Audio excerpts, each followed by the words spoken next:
business like no other? It's a card like no other.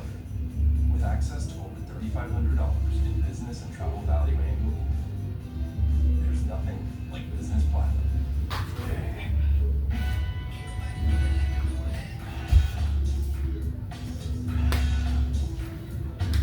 Hello everyone, we're here at Chuck E. Cheese in Charleston, West Virginia. Now this is the only Chuck E. Cheese location here in the state of West Virginia. Now West Virginia just has a lot of mountains and stuff like that, so not a lot of shopping areas, so this is the only place I guess that they figured is worth putting one. But as of 2025, this is the only one here in West Virginia. And they have the 2.0 remodel, so we're going to go in there and meet as a full store tour, check out their games, their art, and their store features and everything else. This is kind of standalone. They have an old Toys R Us over there, and it's getting under construction, so it looks like they're going to get, this Planet Fitness, so there's going to be a Planet Fitness here down next to Chuck E. Cheese. So with that, let's go in there and check their store out.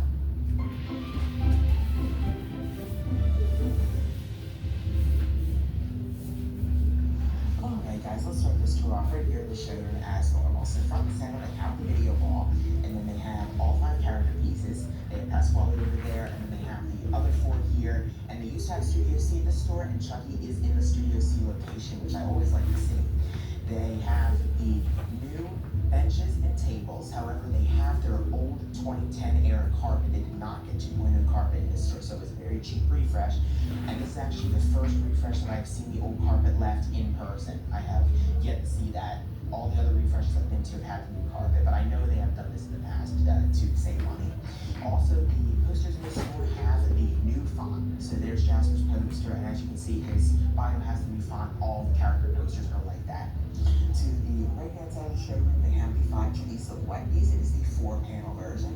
And then they also have Phase 4 booths here, so they do not get new booths, of course, because of the refresh.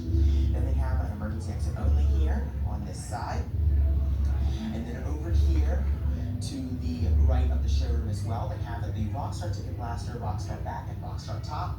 And they have a couple tickets in there. And then behind that, they have the High Five piece. And once again, it is the new font version.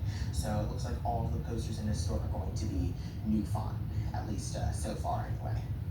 Then also behind the showroom here, we have the trampoline zone. They did not get a lighting upgrade in this store, however, they did add LED panels to make the trampoline zone area brighter, and they have 2 pieces, Sponge and Chucky, and you can definitely tell the lighting difference between the trampoline zone and the rest of the store. They also have 2.0 high-top tables and chairs on either side of the 2021 model dance floor right there. And then on the left-hand side of the showroom, they have the party word mark sign, and they have more booths here. They also have a large 2.0 Chuck logo there above that door. And then here we move into the kiddie ride area. So we're going to start off here with this Big Bug Master game. And then they have Octonauts right there. They have the small Kiddie Rockstar air hockey table and the paint helmet. They have Disney Pixar cars. They have Pirates Hook. They have Hot Racers. They have High Five. Then they have Photo Ride, Rockstar. And it looks like it's Rockstar all around and on the back too. So this one got a full conversion, even Rockstar Chuck there on the buttons. The rest are Adventure though. And then they have the Hammer 2 game here to the right of the trampoline zone, Astro Invasion Bike Rally, Minions Whack-A-Mole, Chameleon Paradise, and Bunny Pond. And then behind all that, they have the skee ball piece. They also have a Trash Buster here, which separates the kiddie games from the regular games. And there's the Rockstar characters on there. Then they have the Stuart Little ride right here. They have Sketchbook. There's Avenger Chuck. There he is there. And then they have one more right here, and this is one I've never seen before in person at the store. We have this CEC block ride. This is really cool. So they have, this kind of looks like Avenger Chuck, I guess. It looks like Avenger Chuck because he has the purple cap. And then this looks like Tux Helen though, because she has her pinkish purple dress on there and the black. So it kind of looks like, you know, a mix of the different characters, because I don't even know what that era Chuck is, because the C's on the back, that's a very interesting. Can't wait to see you guys. Girls, we love you. How did you end up stranded on Christmas Eve? Good question. I'm on my own. Christmas Me Eve. too. And I have sons. Do you think that's Christmas in the cabin.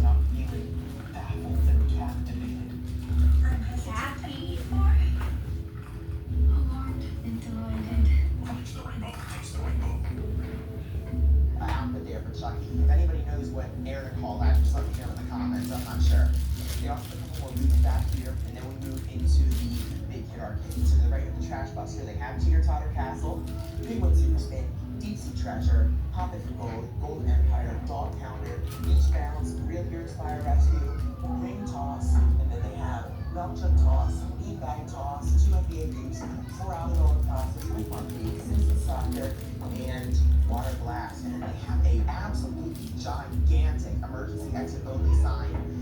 It's emergency exit only sticker here. And they also have the 2.0 one, and this is covering a smaller 2000s one. So they have the 2000s one behind the 2.0 one, and then they have the super large 2000s one as well. So interesting combo right there. Then we have the NOS racing game, which I can't remember the title of. They have Jackpot Extreme, Barrel of Monkeys, Terminator Salvation. They do still have token action here at Charleston, so they have Ticket Troopers right here. Then they have Dead Storm Pirates,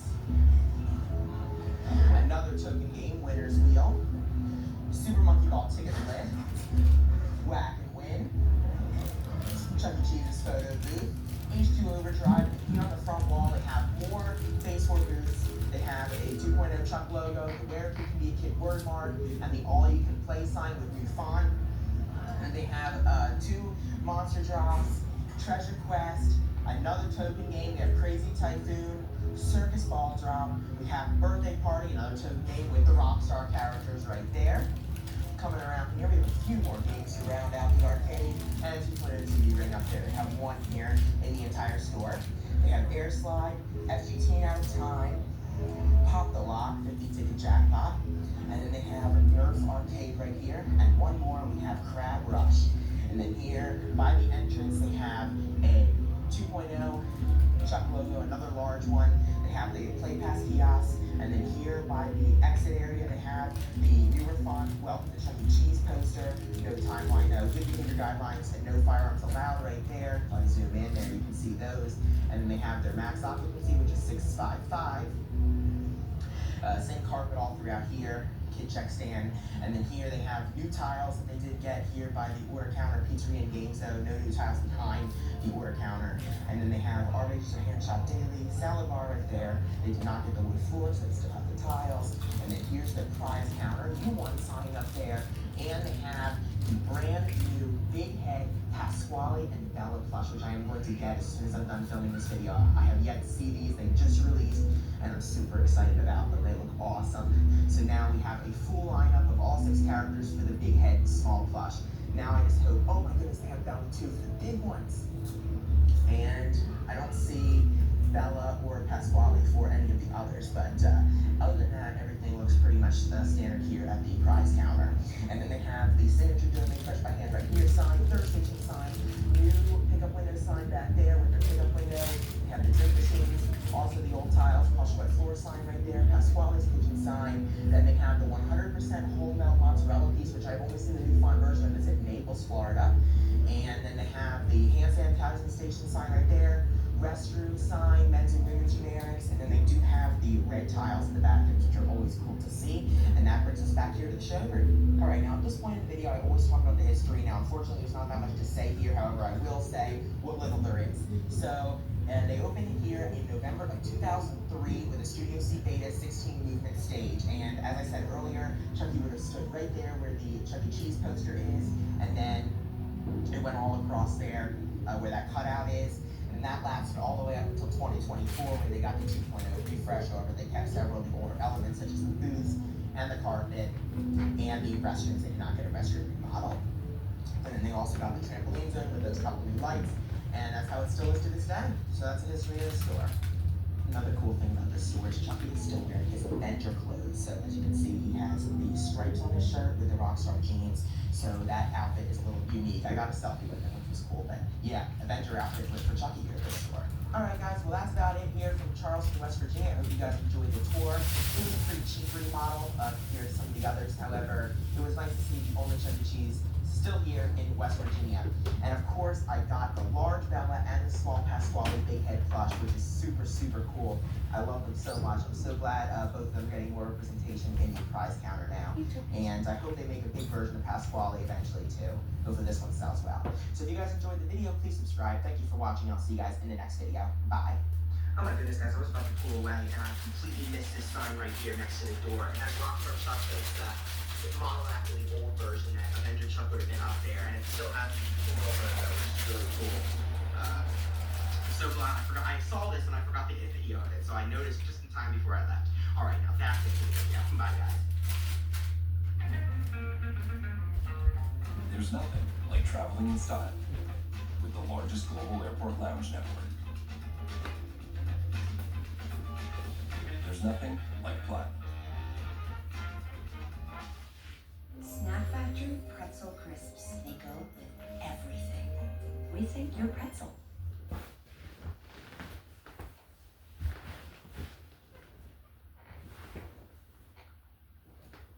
So they have Vetco, so I think they're providing vet services now at Petco, and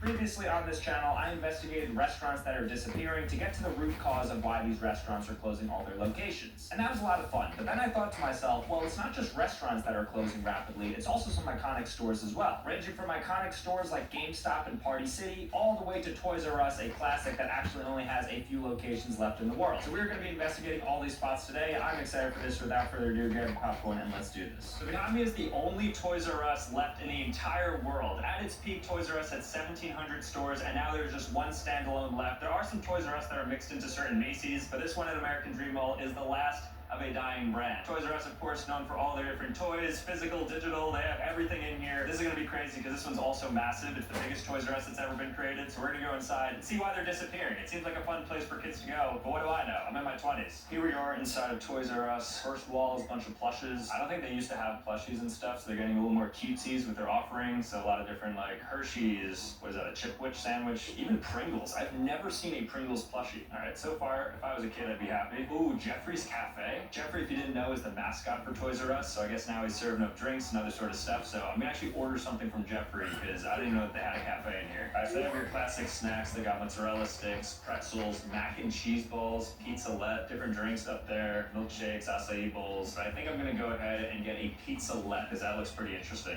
Alright, so they have kiosks here, so I'm gonna go ahead and order a snack. There's the pizzalette, $4.99 with marinara sauce. This thing may end up destroying my stomach. Barbie box here. They look like I'm against a glass.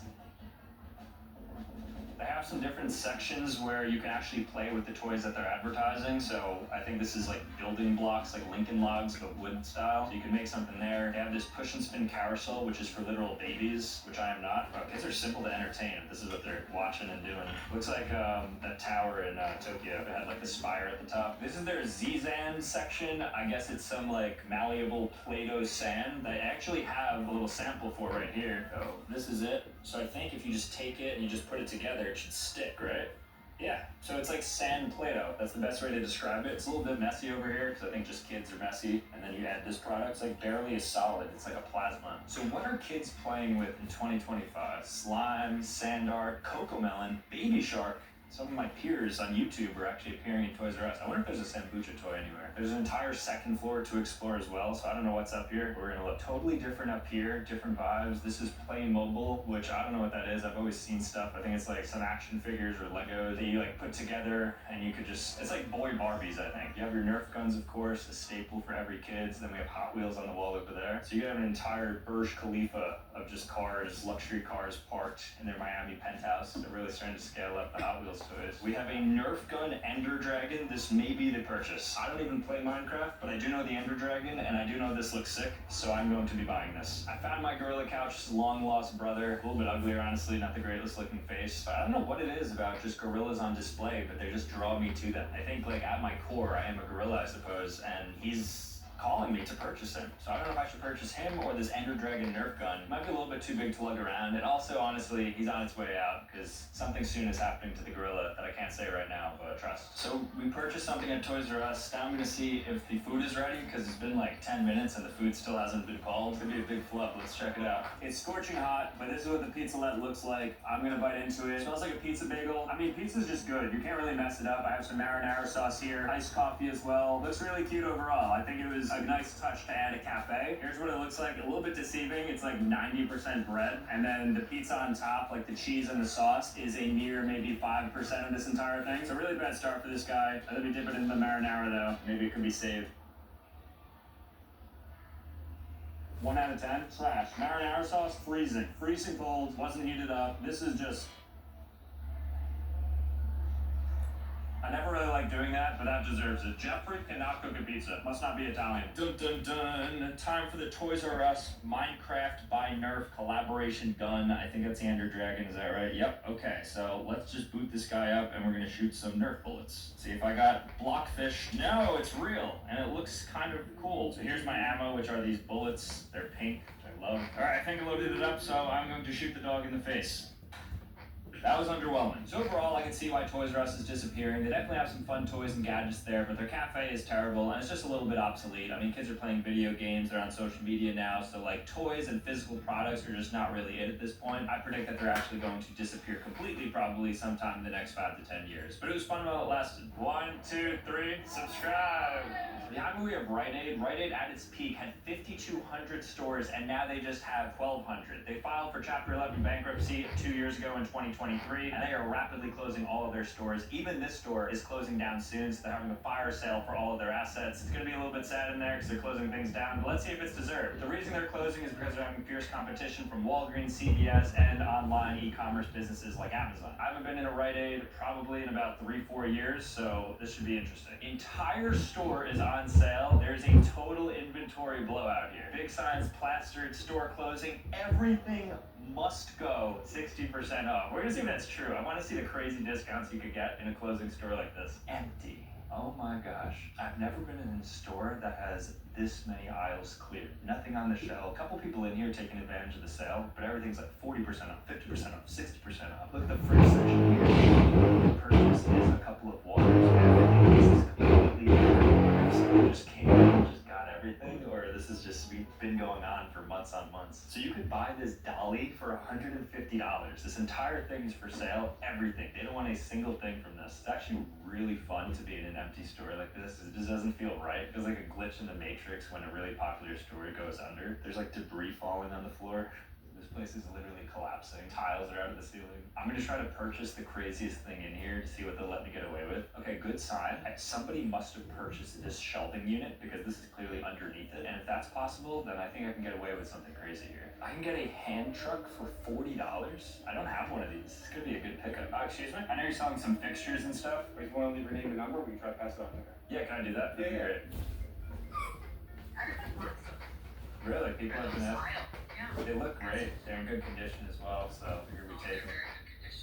Yeah, no, thanks for letting us take this.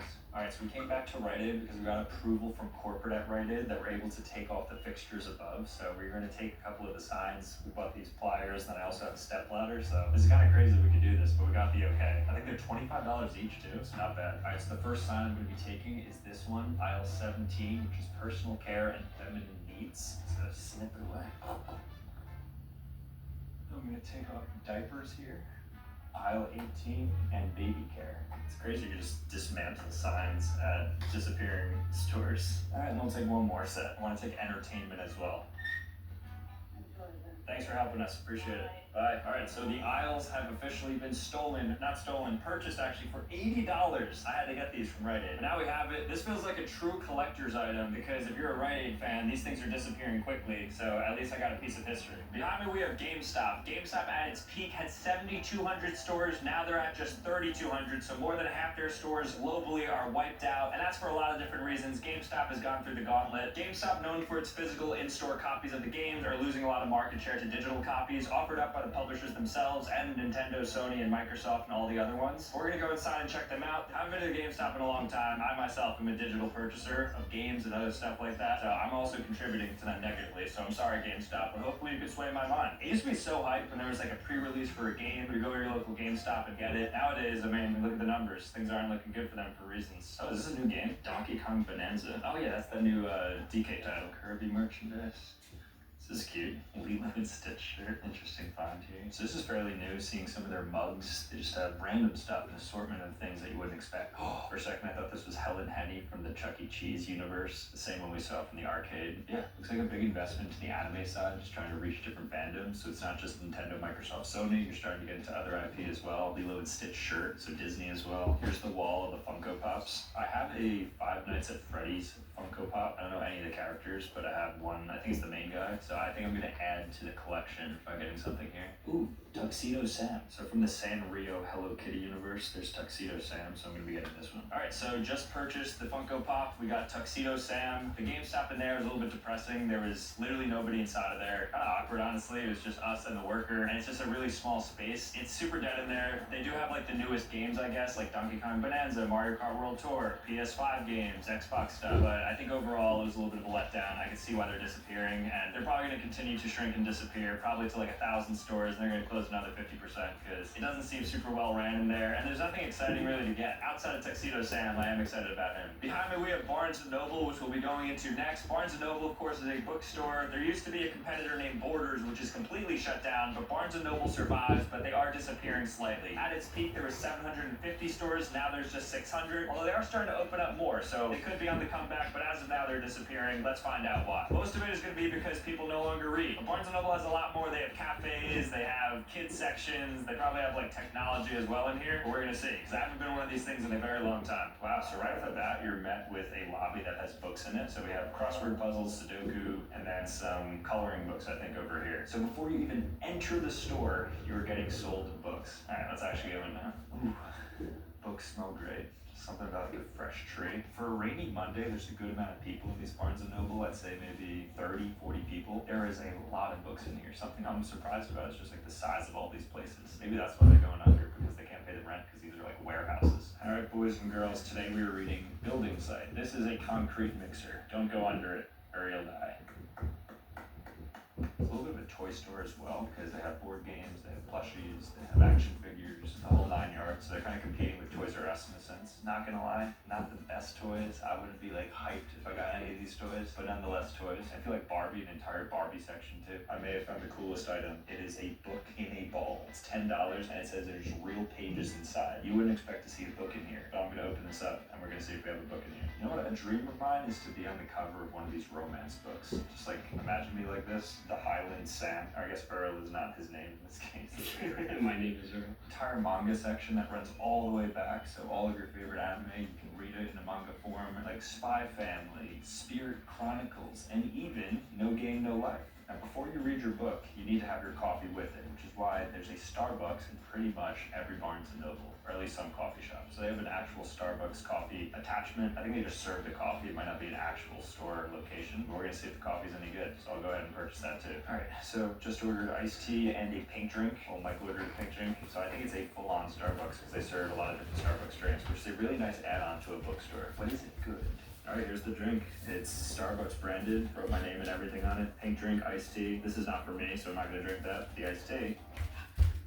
It's time to change the way you think about pads. Meet Always Pocket Flex Foam. Full-size protection in a tiny pack. It's made with foam, not fluff. For up to 0 feel and up to 0 leaks. And it absorbs more. Ready to go? Where you go. Always Pocket Flex Foam. Invading free radicals are everywhere. Luckily, Palm Wonderful's antioxidants help defend against them. Going up. Real life is scary. Thanks. Protect yourself from free radicals with Palm. Talos is a global leader in cybersecurity, securing what matters most. Everyone's gearing up for the holidays. In a Chevy of their choice. And it all comes together in a Chevrolet. Chevrolet. Together, let's drive. Get up to 70% off store-wide at Michael's Black Friday sale. Score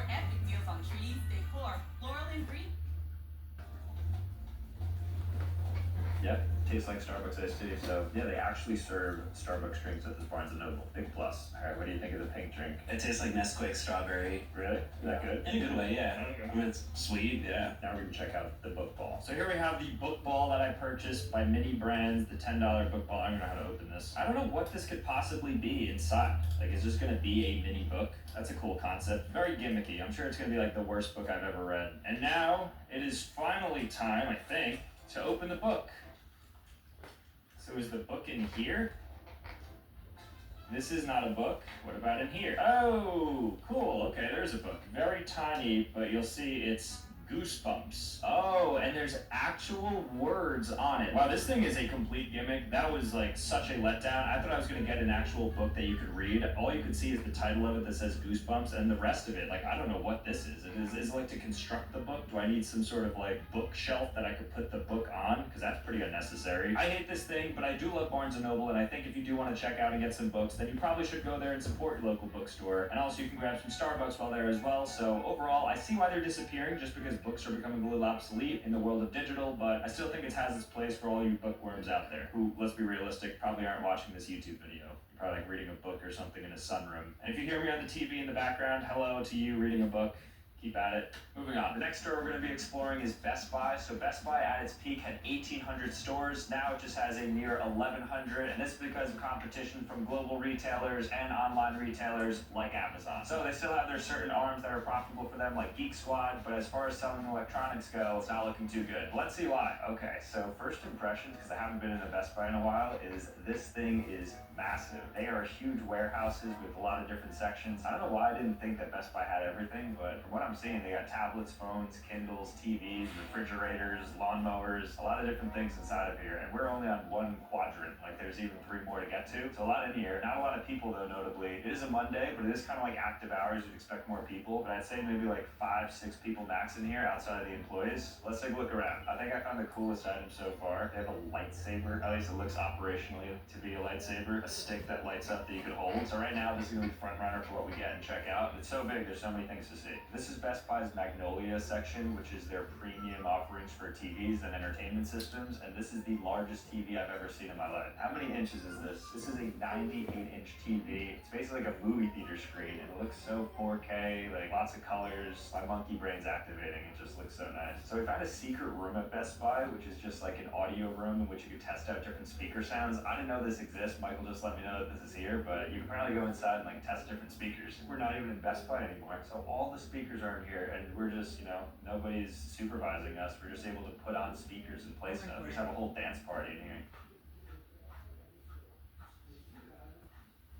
Since we are in New Jersey, of course, they have to be repping the largest YouTuber in New Jersey, which is Marquez Brownlee, and he has a huge stake in Ridge Wallet, which they also sell at Best Buy. Shout out to Marquez. There he is, just staring at you, the chief creative partner. We made it to the other side of Best Buy, where there's nobody on this side, just because you don't expect to get these sorts of things at Best Buy, but this is where you're getting your microwaves, your refrigerators, your Dyson vacuum, the whole suite of just kitchen appliances and such. There's also like Razor scooters, like motorized scooters over there, stuff that you wouldn't expect to see in a Best Buy. My mind's a little bit blown so far. There's not a door in the middle of the store.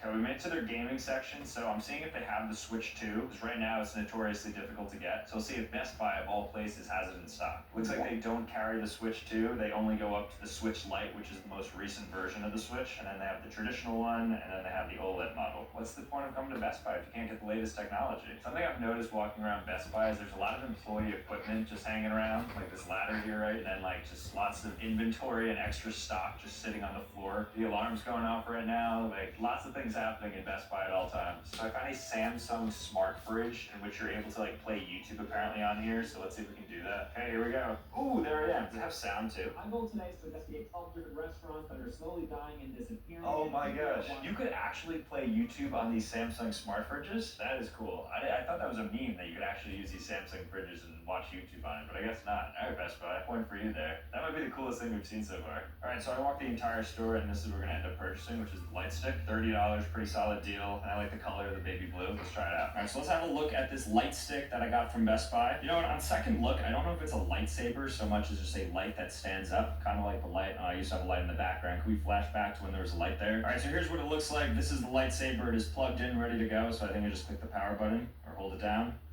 Oh, very cool. So this is like the dark side, and I can, I think, switch colors as well. There's blue, okay, orange, teal, pink, more pink, and red. Okay, and that's it. It doesn't actually get hot or anything. It's just literally a light. I mean, this thing I think was like 20 bucks. So I think this thing encompasses Best Buy in its totality. So Best Buy, it's a place where there's like gimmicky tech. You can technically go in person to purchase the tech, but you might as well just get it for likely cheaper from Amazon or some online retailer. So it's unfortunately sad what's happened to Best Buy. I thought it was a pretty good time in there, but you're not going to catch me going in to get the latest tech. I'll probably just get that online, honestly. So unfortunately, I do see why Best Buys are disappearing. I think that trend is going to continue, unfortunately, into the next 5 years, until ultimately they'll probably become obsolete. Next up, behind me we have Staples. At its peak, it had 1,800 stores. Now it just has 635 left. This is because of competition from Amazon and other e-commerce sites. If you're going back to school shopping now, you might as well just go on Amazon. But nonetheless, we're about to go inside and investigate why these staples are disappearing. Holy dead. This is sad. Staples was once a behemoth. Back to school time, July, August, you'd have so many people in here getting their school supplies, their tech, anything. Office supplies, chairs, nobody in here. Exposed water pipe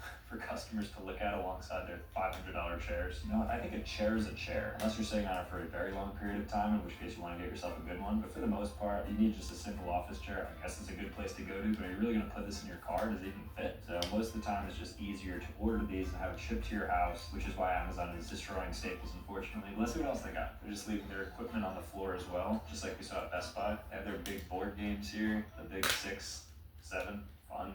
So I found one of the cooler items here, which is a knuckle boxing punch bag. So I think I just like do that and I see what my high score is gonna be. I like it, and it's $9.46. It was $14.99, so a little bit of a steal here. This looks to be the purchase that I'm going to make here at Staples. I want to try to find a stapler at Staples. Where's a Staples stapler? Oh, Staples. That's right, that's cool. I'm gonna get myself a pack of Staples. This is gonna be a souvenir in like 15 years from now. All right, time to check out now for these 2 items. I don't think there's gonna be a line. So that Staples was very sad. But what's not sad is this boxing toy right here, which, I mean, this actually is shaping up to be sad because it was already kind of broken when I got it. It does make for easy access. There we go. And all I do is, I think, just flick it. Oh, okay, that was kind of fun. That hurt my thumb, though. This has to be one of the worst products yet. Now, I don't think this is worse than the mini book, but I do think this is a massive letdown. So this is like one of the worst products so far from any of the stores, and I can see why Staples also is failing. I mean, that store was so sad to be in. Digital competition from Amazon is only going to continue as well, and stores like Staples are probably on their last legs. So if you grew up on them, you're not going to grow old with them because they're going to be gone definitely in 3 to 5 years. Next. Behind me is Petco. Petco, of course, the pet retailer in which you can buy your food, toys, anything else for any of your pets. Now, Petco, as of recently, has closed a lot of their stores. They had 1,500, now they have about 1,400, and they're closing more and more as part of an optimization plan, which just means that they're not doing too well. They've actually lost $2 billion in the last fiscal year. A lot of this pressure for them closing comes from the fact that their competitors, PetSmart, which purchased Chewy in 2017, the online e-commerce pet store, are absolutely destroying them. So they have... Wouldn't it be cool if your watch could tell time and improve it? Next, sprint for 20 seconds.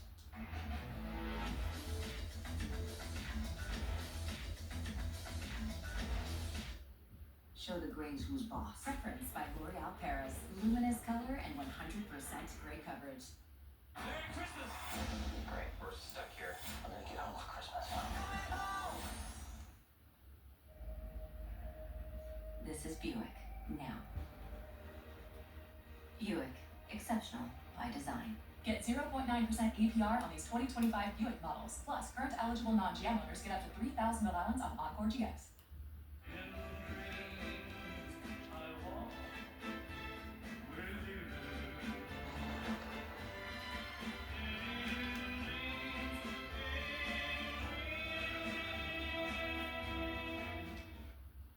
They have Vetco, so I think they're providing vet services now at Petco. And in addition to that, you'll see up here, right at the storefront, grooming, adoptions, dog training, doggy daycare, and then vet care. So way more than just your classic dog treats. All right, so at Petco, they have an entire veterinary hospital. So when they said vet care, they weren't lying. And they also have a grooming station, so you have to clean up your dog, you have to get them a haircut, brush their teeth, whatever it may be. You also can take them to Petco. And they have a doggy daycare, so they call it Petco Play, which is kind of cute. So a bunch of different services here, very much the health and wellness center because not even a single product has been touched yet. All right, but here's the bread and butter though, which is their products. So dog beds. I don't know if they still have animals here. They used to sell a lot of different exotic animals. You can get like a lizard here, certain fish. I think you used to be able to even adopt dogs. Oh no, I do see adoption. So we're gonna see what kind of animals you can adopt at Petco. Looks like none. There's none right now, which is a good thing. So here's the Petco Zoo section. So this is where you're gonna have a bunch of your different reptiles, amphibians. It's kind of cool that they have these. I think it's a chameleon. The hardest thing to find on camera, chameleon, which changes its colors and camouflages. I don't see them anywhere. They also have birds here. I hope they let these birds out to fly. It's always weird seeing a bird in a cage. But they might be chilling right now. They're just perched up, just hanging out. They're with their friends. I think there's like 10 of them in here. Then we have some of our mammals as well. So you got a ferret sleeping right now. And then you have guinea pigs. Hello there. And you even have some mice down there. Male mouse. I like mice. This guy's standing on 2 legs. How does he do that? So those are the main animals here. Not that many. Clearly they've pivoted away from kind of just selling a bunch of these exotic animals and all these products, and now it's just health and wellness. They even have this premium food and treat section, which we're about to see if there's any interesting treats that maybe I'll try. They even have Van Leeuwen's ice cream in dog flavored. They have dog dessert, peanut butter and banana. Oh, I'm getting this. I'm 100% getting it. This is the item that I will be trying from Petco. All right, so since it's hot outside, I'm gonna have to try this Van Leeuwen ice cream right now. So again, peanut butter and banana. This is what it looks like. A little bit of cratering in there. I think that's just from like digging around to try to take it off, but that's what it looks like. You see the peanut butter and the banana. I don't have a spoon, so I'm gonna just have to scrape my teeth against it to get it. When you really get into it, I can definitely tell that it's made for dogs. It's got like a little bit of a hint of dog food to it. Nonetheless, I like it. I'm a big fan of dog food though. I eat dog food probably like once a month, so I like it. I think it's good. It's probably one of my favorite products I've had so far from any of the stores. Good job, Petco. All right, guys, unfortunately it was too late. This Party City closed sometime between when I planned to do this video and right now. You'll see the barricades up. But Party City used to be a party giant where you can get your costumes, you can get your balloons, anything regarding parties. This was the fiesta spot. So now they're closed. At their peak, they had like 1,500 locations. Now they just have 20 left, I think, internationally, and all of the US franchises are completely closed. Just like many other of their peers, their demise is because their competition from Amazon, from Spirit Halloween, and even Party Fair, which we're gonna have to go to a Party Fair, I guess, to see the inside, because Party City is closed. This is a sad one. I was really excited to go inside. These were super popular at one point, but rest in peace. So all Party Cities are closed. We do have Party Fair, which is like a regional Party City, and it's the same exact thing as inside of Party City, so we're gonna take it back to 2010 and see what a Party City is like on the inside. Alright, so here's what these aisles look like.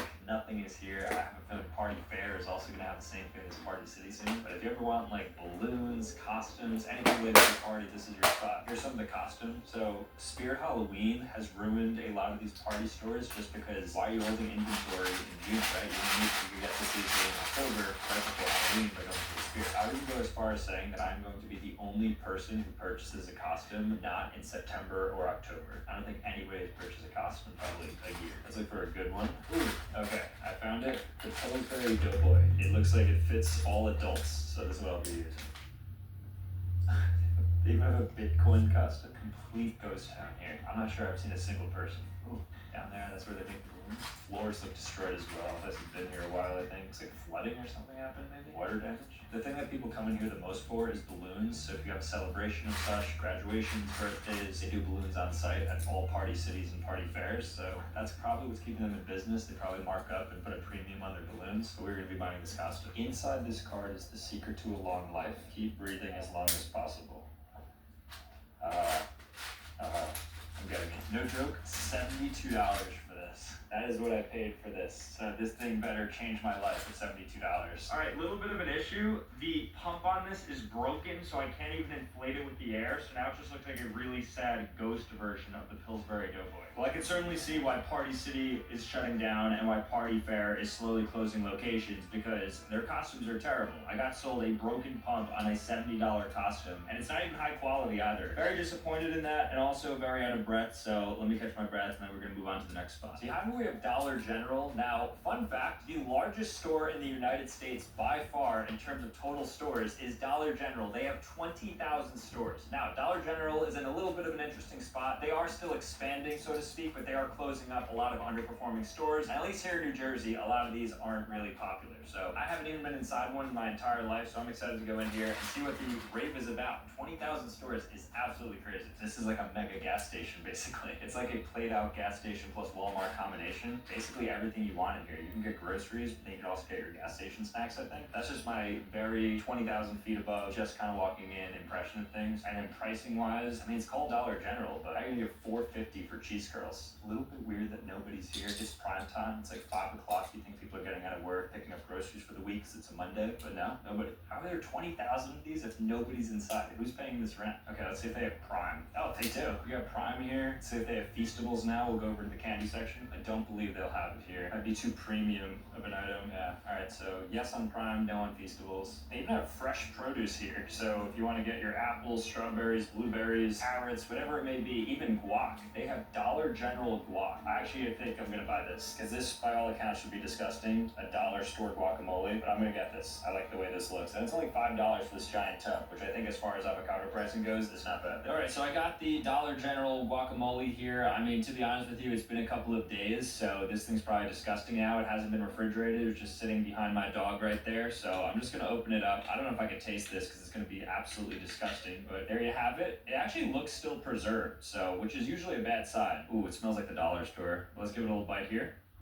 I mean, it's not good, but it tastes probably the same as it did a couple of days ago when it was refrigerated. So I'm really not mad at this. I mean, it's crazy that Dollar General has so many stores. They're clearly not going anywhere, but I have seen a couple of them disappear in New Jersey, but I think across the country they're doing fine if they're quite literally the largest store in America. The next store we're going to be going into that at its peak had 1,300 stores and now just 1,100 is Kohl's. Kohl's is a retail store that was part of the retail apocalypse alongside Macy's, Nordstrom's, JCPenney that had to shut their doors in a lot of different states because of e-commerce pressure from Amazon, which is the theme of this video, but we're gonna go inside and see whether or not it's deserved. Kohl's also recently has attached themselves to Sephora and Babies R Us, two different brands that have now contributed to meaningful sales, but even with that, they've had 11 straight quarters of declining sales, so things are not looking bright for Kohl's. So let's see why. Not a lot of people here, so I don't think there's anybody in the background of this shot, and this is like 1/3 of Kohl's. This is the entire shoe section, plus a little bit of menswear. Maybe there's like 10 workers and maybe another 15 people just in the store, so this is kind of like your own playground to just walk around in because there's not many people here. So here's the clearance rack at Kohl's. First thing I noticed is a Buddy the Elf jacket, Christmas jacket that was $70 and now is just $21. So far this is the leading purchase. I don't think anybody's gonna take this, so I'm gonna leave it here, but I'll come back and get it if it ends up being the crazy side of my finds.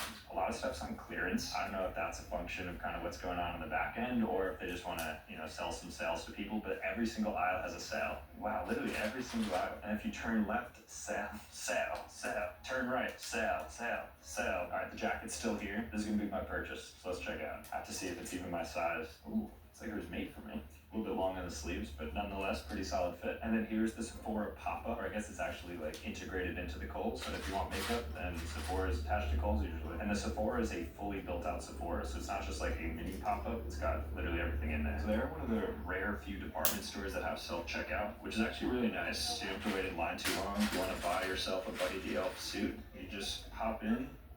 $14. I thought it was $21. It's even less. This entire jacket is $14. Hello.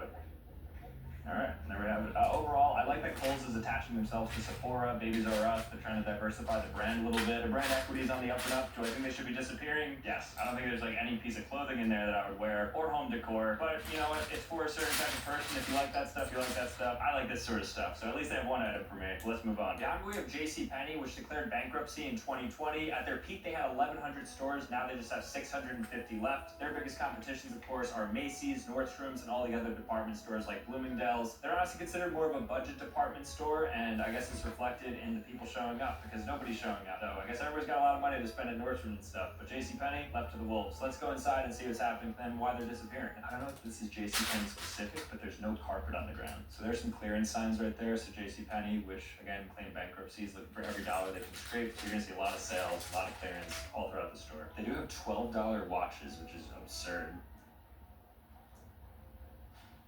So they have a messy section here, 50% off. Why Ronaldo's the GOAT. I actually have no opinion on soccer. I don't care a single iota about it. We're actually gonna head to Forever 21 because Forever 21 is closing a lot of their stores. If you don't know what they are, they're kind of like the H&M of the US. I believe they're based in the US, but they're like fast fashion. And they actually have a Forever 21 section in JCPenney. You know it's not a good sign if you're putting up shop here to try to sell your clothes. So JCPenney by Forever 21 might be the worst collab in history. And you know a store is disappearing because we've been walking around the men's section for about 5-10 minutes. tenants and not a single person have we seen. Sad department store. I remember when they first announced their bankruptcy, I was like, I feel bad for them. But then every time I go in, it just reminds me that they're not really meant to last. It's not a store that's built on a strong foundation. There's nothing great or inherently awesome about JCPenney, and you can see why. All right, guys, well, that was a lot of fun investigating these stores that are disappearing. I hope you enjoyed. Thank you so much for watching. If you want to see more content, make sure you click here. Otherwise, subscribe and we're out, and I'll see you next time. Peace.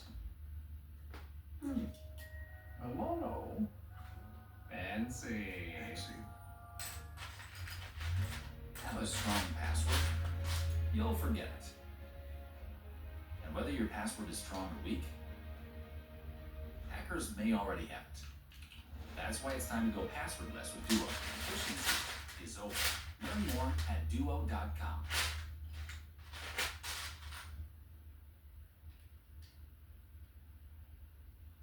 One of my favorite things in this world is a good mall. I mean, you have everything there. Hundreds of stores, dozens of restaurants, movie theaters, sometimes bowling alleys. Everything is all confined in one singular space. It's amazing. But unfortunately, as the years go on and online retailers like Amazon continue to grow, malls continue to die. Specifically in New Jersey, which is my state, where it's estimated that 90% of our malls are going to be gone by 2030. And in fact, right now, some malls that were once giants of the state are now completely dead and abandoned. So I figured today we would go investigate some of the largest abandoned malls in New Jersey to figure out what the heck is going on. So this is going to be a lot of fun. Also, honestly, a little bit sad if you love your malls yourself. So without further ado, grab your popcorn and let's do this. Behind me, we have the Livingston Mall, and this is a semi-abandoned mall in New Jersey. It used to be home to dozens of stores. Now there's just a few remaining. It's technically open, but as you can see, not a soul is in this parking lot or even in the vicinity. We can't see anybody somewhat near us. It's next door to a Sears and a Lord & Taylor, two stores that have gone under around the COVID time. So everything surrounding this place is completely abandoned. The shrubs are overgrown. It's not maintained whatsoever. Lots of craters in the ground. Clearly nobody takes care of this place, but let's go inside and see what things look like in an abandoned mall. So this place is actually for lease. So if you want an entire mall, the Livingston Mall could be yours. All right, here it is. First steps in. Now apparently they don't have AC in here either because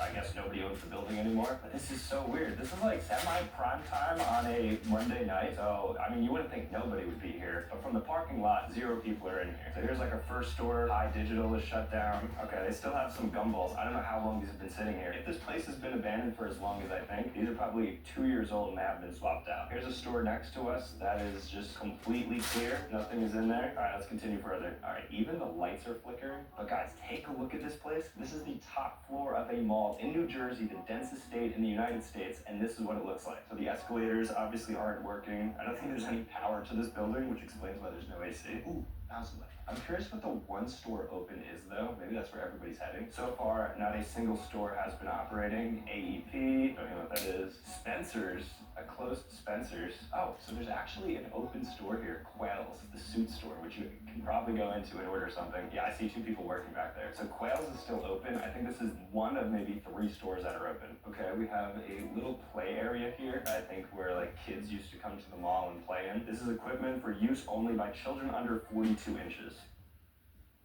Okay, I think I'm good to go. Who's gonna stop me? So probably like 20, 30, 40 years ago, whatever it may be, kids used to play all the time in this Livingston Mall play area. You probably have kids that are now like 70 years old. They used to grow up in this play area. What a sad thing to say. See if I can fit into some of these. I think I'm fitting, right? Alright, I'm gonna jump over this right here because I want to break rules. They said no jumping or anything, so I'm gonna jump this cushion right here. We're good. Nobody said a thing. All right, let's keep moving. So this is the Sears. You can actually look inside there and see that it's completely empty. They even have a photo booth still. All right, let's see if I could still get myself a photo in the photo booth in an abandoned mall. I don't think this is gonna work, but let's try it. See those up and down buttons? Use them to highlight the different categories. Back to school. Now it's time to position yourself it's for your working. photo session. Are you ready? Yes, I'm ready. Here we go. That's it, 3. I thought I was supposed to get 4. All right, let's see if these work. Because guess what? If I got scammed, there's nothing I can do about it. All right, let's see if I get my photos. Oh, I guess they do update the film. Oh, I got 2 copies as well. So there must be somebody coming in here still for the vending machines and for, I guess, this photo booth and collecting the money and refilling it with film. Okay, so I came across a vending machine. I want to purchase something so I could see the expiration date on it so I know the last time this was refilled. Can I see the date? Oh my gosh, July 1st, 2025 for these Cool Ranch Doritos. I don't carry $1 bills. I'm not sure sure anybody does, but it looks like you're getting expired Doritos, Funyuns, the entire works are all about 2 years past when they probably should have been reshelved. So I'm guessing in like 2023, 2024, they stocked this up and then they haven't touched it since. Service exit? Alright, we're gonna investigate this service exit. I mean, I guess we can go in. It doesn't say we can't. I feel like it's gonna look like the back room. Alright, we are definitely not supposed to be in here, but this is what the service exit for an abandoned mall looks like. The mall is quite dead. Flies and graffiti. This was a great mall. Rest in peace to the mall. Alright, see what's around the bend here. Okay, more nonsense. And that's the exit. That looks so creepy. To think this is right in New Jersey. You have an abandoned mall like this? That's pretty cool. Okay, I found a door that has no lock on it, so it is potentially open. So I guess I'm just gonna open it up to see what we got here. A staircase in an abandoned mall. If you get caught smoking in here, it might cost your job. 1 cigarette equals $8, 1 paycheck equals money. The moral of the story is don't get caught. Applebee's. What? I think this leads to an Applebee's. That would only make sense. Alright, we're gonna head up these stairs and presumably go to Applebee's. I guess a lot of people were caught smoking in this stairwell and it wasn't good for them. Actually, the ceiling was falling. You could see a lot of that falling down, so this might not be the safest place to walk to. And here we are now. There's just one door left here. Let's see if we can go inside. Oh, okay. So there's not an Applebee's, there's just another hallway. Alright, well, let's maybe go further here. Old Navy. Alright, they have a fan here, which they really need to put on because I'm sweating a lot. This might be back to the mall. It says exit, but then it's, where are we? We're in like an infinite maze. Thomas, are we caught in the back rooms right now? Old Navy, didn't we just see Old Navy? More Old Navy? What is going on here? Okay, I'm gonna open this door. Hopefully this brings us back into the mall. Still nothing. There was an arm right there. What have we gotten ourselves into? I just wanted to explore a little bit. Now we're finding dismembered bodies on the floor. Oh, I don't want to see what's behind this door. What the heck? Where are we? Why is there this thick? I mean, why is there this mannequin right here without a head? Okay, we're gonna just walk hopefully back to the mall now. I don't know where we are. Things have taken a real turn for the worst here. Dallas Midtown Mall. Is that where things are being relocated to? Why is there a random flyer on the hey, what is this ladder? What is it going up to? This is so strange. Is this endless? Okay, I think we're at the end here. Or not. That says decor home. There's nothing to pull this open. We gotta backtrack. Alright, so we can't get in through there. I heard something. I'm gonna get out of here now.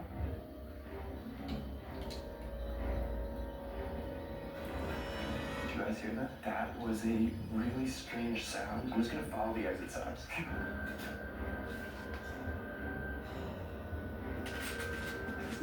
Thanks. Bagels? I'm starving. No. Came out of there, probably. Maybe. I think we're good now. Hopefully we can re-enter the mall up here. And I think we're upstairs now. I've lost all sense of direction. I'm not positive. But if we are upstairs, we should be shooting out upstairs near the Macy's, which I think is one of the stores that's still open. Please, please, please, please, please.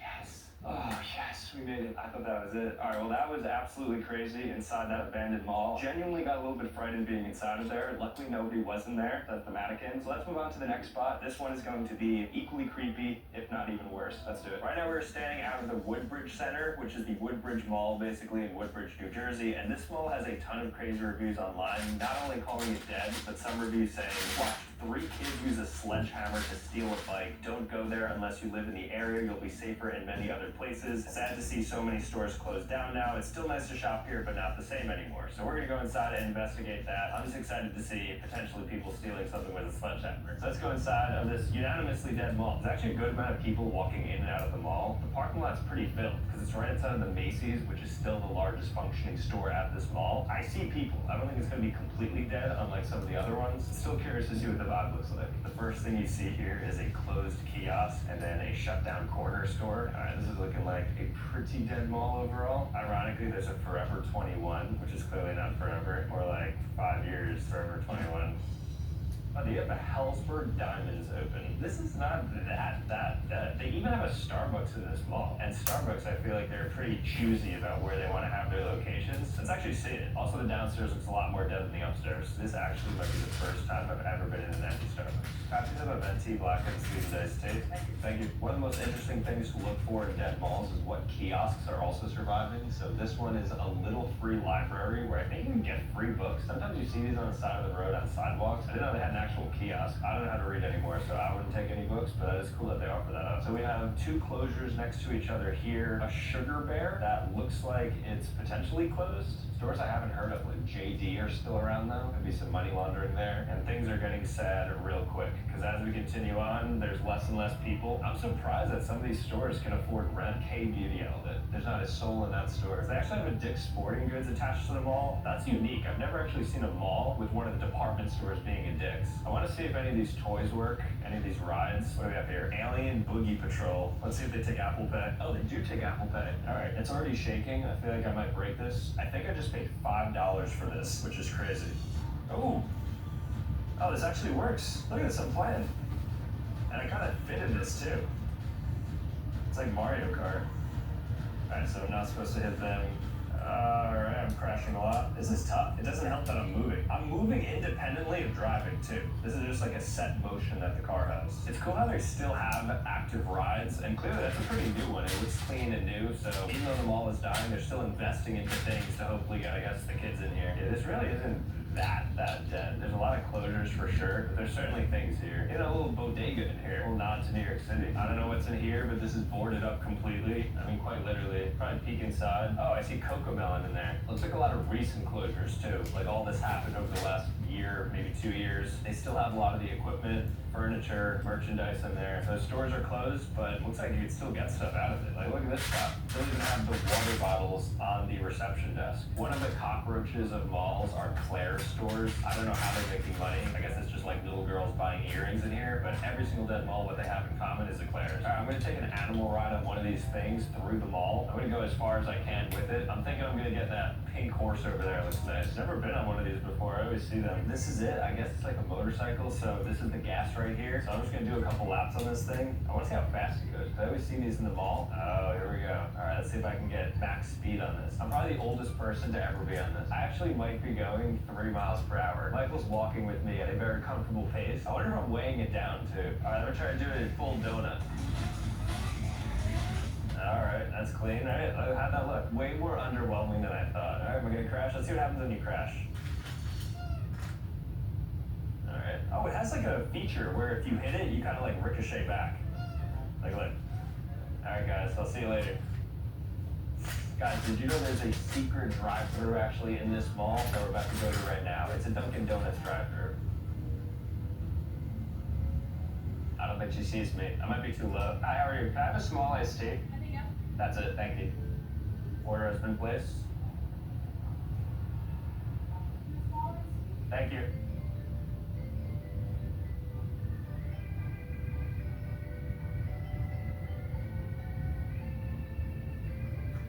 Alright, just got my drink. Very smooth drive-through process right there. 2 windows and everything. I think our time is up now, unfortunately. Alright, let's park this bad boy. Thank you. Appreciate it. That was a lot of fun. All right, so that was the Woodbridge Mall. Honestly, not the most dead that we've seen, but nonetheless, pretty cool to go inside. Glad I got to ride that car as well and go through a pretty unique drive-through. Behind me, we have Monmouth Mall, which is actually actively going through demolition. So you'll see all around us, there's a lot of construction. There's people working. Buildings are down. New buildings are up. That's because the Monmouth Mall, once a staple of Monmouth County, is now completely gone. Besides a couple of stores like a Barnes & Noble, and then, of course, a Macy's. Macy's seems to be surviving at all these different malls. I have no idea how. But this was the entrance to a mall that once housed hundreds of stores. So you'll actually notice it says here, danger, demolition work in progress. And obviously you can't go inside. The interior of Monmouth Mall has been permanently closed. All stores with their own exterior entrances, like AMC, so there's a movie theater, Barnes & Noble, which is right next to us, Boscov's, Buffalo Wild Wings, Knockerball, LensCraft, or Macy's T-Mobile remain open for business. business. So the entire mall is gutted. I mean, if you look through there, you'll see that it's an active construction site. Looks like somebody actually tried to break in here as well because there's some shattered glass. I think people are super disappointed and sad that their childhood nostalgic mall is now closed. So they're like, stop it, no. Let's go walk around though. There might be some other cool Easter eggs from like a demoed mall site. So let's see what we got. All right, so here we're in the Macy's and we're gonna be going to the entrance of the mall, which is presumably closed. So we have to walk through it, but usually like on the outside of a Macy's in the mall, there's like a giant storefront to enter. So I'm just really curious what that looks like now that the mall is demoed. All right, so this is what it looks like when you're trying to enter the mall. It says, mall is closed, currently under construction. Sorry for the inconvenience. So the construction site is right behind here. All the demo is happening. Nice transparent windows, but other than that, it's a dead end. Let's try to go on the other side of it though, so we can kind of see where the general demo is happening. So this is the closest we're able to get to the Monmouth Mall, or what was of the Monmouth Mall. You'll see it's completely demoed. That building over there is just destroyed. There's piles and piles of dirt everywhere, a lot of construction trucks and all of that. So this mall is unfortunately actually dead, not just dead figuratively. There are some remaining stores like this Boscov's right here, the Macy's as you saw, but in general, Monmouth Mall is the closest thing we'll have in this video to a completely abandoned, demolished one, and the rest of them are even worse in their own ways. We are currently outside of the Hamilton Mall in Atlantic City, New Jersey. I've heard that this one is the most dead in New Jersey. I mean, relative to its size, because this mall is massive. There's apparently not many people in it, so it should make for a very cool site. Let's see what stores are open, and more importantly, let's see what's closed. So the first thing I noticed is that there's just trash on the ground, so I don't even think they're maintaining this place anymore. There's also an unattended Brinks truck behind us. That, of course, is where they hold money and stuff, so I don't know why there's not somebody monitoring that right now. It's pretty dirty, tapes on the door and stuff. The automatic doesn't even work, too. Now, this is a dead mall. There are closures left and right in this mall. Really a sad sight to see. There's a couple of stores open, like these graphic tee stores that are certainly money laundering. At one point, this mall had hundreds of stores. Now, just from the eye test, I'm seeing like 3 maybe, 4, 5. There's like a couple random ones. So this is the seating area, and nobody is around here. But interestingly, there's a Coke Zero vending machine that has no drinks in it, and just a bunch of graffiti. Like, I don't even know if it still works, but it says that there's cash in here in the amount of $94,000. One adventure.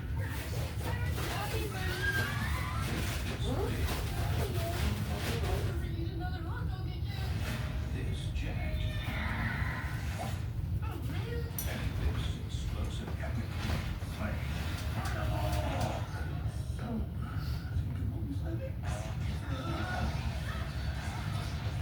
in your dreams, PG. Here's to 200 more women of worth.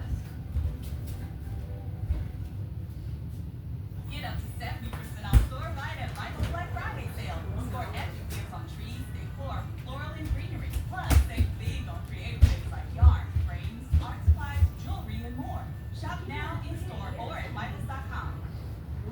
Checkers and Rally's new pretzel dumpster fun bud combo does date night right. Over a quarter pound of beef and beer cheese on a pretzel bun with our famous seasoned fries and a drink, all for just $5.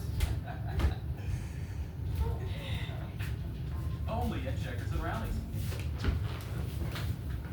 This is eerie. Like, take a look. This is just nobody there. 0 people in this mall. It's like your own personal playground.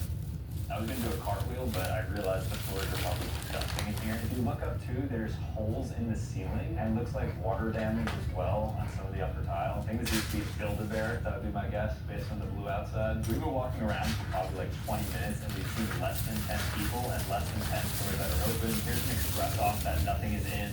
Express Men, Express Normal, Express Living. It doesn't matter because there is nothing here. Even this used to be, I think, an elevator bank that no longer exists. I think they closed it down completely, so that's a kind of cool sight to see. Let's go behind it. I want to see what else there is, because the mall is big. There's a lot more even here, or the lack thereof. A rare sight here. You always see closed stores, but you don't really see closed corner restaurants or food stands like this one. It looks to be maybe like an old ice cream shop, I think, but this is what like an Annie Ann's would look like even. So you just have like your industrial kitchen setting back there, and then this is probably where the display goes, and then everything else that goes with it. Here we have an abandoned carousel that I don't think is operating anymore, maybe since COVID, because it says please practice social distancing 6 feet. I haven't seen a sign like that since 2021. It's now 2025. Maybe you're watching in 2026. If you are, write down that you're a time traveler, because right now it's 2025. That'd be crazy. For your safety, no shoes or strollers. All right, well, I have my shoes on. Feels like you can do anything here. I'm gonna jump this right now.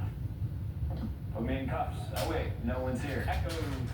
I don't want to yell too loud because I think there's some people up there. All right, let's head upstairs. So we're heading to the busiest part of the mall, which is the food court upstairs on the second level. There's a couple people going up and down the escalator, so we're gonna go towards where the people are. And let's see if they have any good food. I'm actually getting hungry, so I want to see the types of restaurants that survive in dying malls. My guess, Annie Ann's, and that's it. I think there'll be a single Annie Ann's in this food court. So as expected, there is an Annie Ann's there. Oh, there's actually a full-on food court. So they have some remaining restaurants like Osaka Asian Chow. So we try Asian Chow. I think that's like the classic, yeah, the classic in the mall. Let's go Asian Chow. All right, so Asian Chow, one of the last remaining restaurants in this food court. Served up a very healthy portion of chicken and rice. Gotta get the orange chicken at these spots. Let me just give it a healthy bite. Hopefully it's good. I mean, if it's still surviving, it must be pretty solid.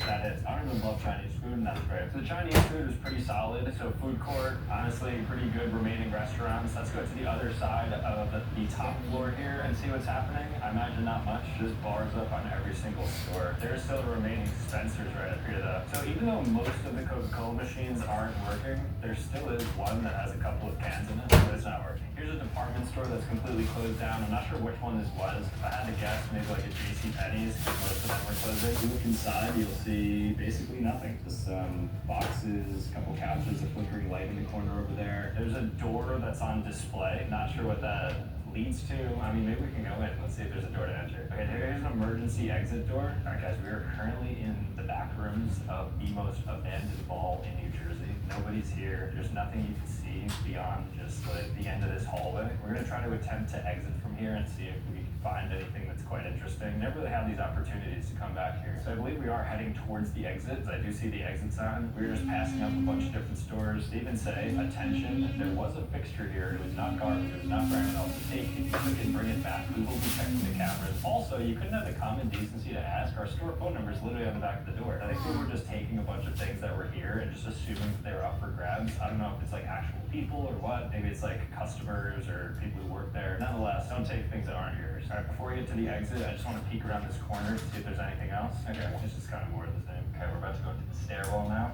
This is what it looks like on the ground floor stairwell of an abandoned mall with cobwebs and everything. And here's the exit. All right, so we just exited the Hamilton Mall. I think in total, we walked the entirety of it, and I can definitely confirm that this is a dead mall, semi-abandoned in certain parts. It's actually crazy to see that in person. So this is your local mall. Sorry. Now we're at the Voorhees Mall out in Southwest New Jersey. This mall, when I tell you it's empty, there is nobody in any of the parking lots. As you can see here, I'm not even sure you could go inside. But this mall, according to Google reviews, TikTok, all people who have messaged me about what malls are the most dead, this one always ranks consistently towards the top, and I definitely believe you, at least from the outskirts. So, I mean, you'll notice right here, like a light fixture is down. There's actually a human who just walked out, so there's a sign of life in here. The mall at Voorhees Town Center closed. There's an order to vacate. The building is declared unsafe for human occupancy. We're gonna try to enter around the other side though. Maybe there's a way that we can get into this mall, because that is crazy that they shut it down because of how potentially dangerous it is. You know this mall is dead because this is the first Macy's that is officially gone. They got rid of the Macy's. You can see the star imprinted on there. Nobody's in this parking lot. Every single parking lot looks exactly like this. No joke, the Voorhees Town Center is dead. So we're gonna drive around and see if we can get into this mall somehow. So we made it to the other side of the mall. We're gonna see if any of the doors are open so we can go inside. I don't know what this is. Tilt Studio. It looks lively and fun. If I had to guess, it's probably closed. Let's try to go in right now. It does say tap to pay, so you might be able to actually go inside. Okay, that's closed. Let's move over here. This is a very rare sight that you're seeing here, but this is a closed down Chick-fil-A. You'll see the outline of what was once the Chick-fil-A logo, the red awning, which is now completely covered with mold. And if you really look on the inside, you can see, I guess it was transformed at one point to a bakes and grills restaurant, but that is a snack bar. That is a kitchen, and that was a Chick-fil-A. So it looks like they're closed to the public due to fire damage. Businesses with outside access have been cleared by the fire marshal, so otherwise you can't get in because of some fire damage that apparently happened here. Okay, there's actually a door that's open now. Maybe we'll try to go in here.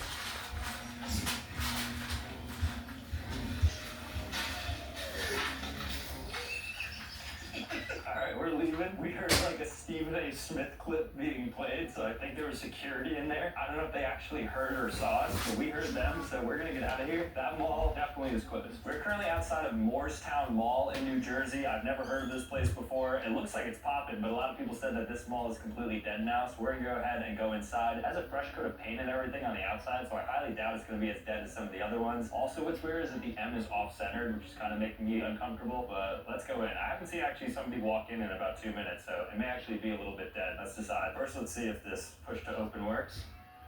Sounds like a cow. Really strange sound, but wow, very promising because nobody is inside of here. This one doesn't make the same cow noise. All right, the early read is that this place is dead. I was wrong. From the outside, it looks like there's a lot of activity. On the inside, there's like not even a store. Like if you just look along, just like pan the entirety of this place. Outside of the H&M off to my left, there's nothing. You can't even see a store in the distance. The one consistent thing in all these malls is the photo booth and then these rides. And then there's also a lot of movie theaters. I don't think notably there's a Macy's at this mall, which this would mark, I think, the first mall without a Macy's. Off to the right, we have a HomeSense and then nothing else, quite literally. And then in the other direction is just more of nothing. We're gonna take a look around. We're gonna see if there's anything interesting here, but otherwise it's just a completely dead mall. They do have an active fountain that's working. People like made wishes in here with the pennies, maybe wishing to save the mall. Looks like those wishes aren't coming true. I don't know what was once here. That's chained up with garbage bags as curtains. Nobody's at our animal fun ride stand, so I'm glad I took the chance when I could. Especially no pink unicorn either. That was a really fun ride. Everything is closed. Haven't really seen a lot of things open. They do still have working hand sanitizer, which is nice. I think I've gotten like 5 stores in a row now without an open one. This is a closed down tiki hut,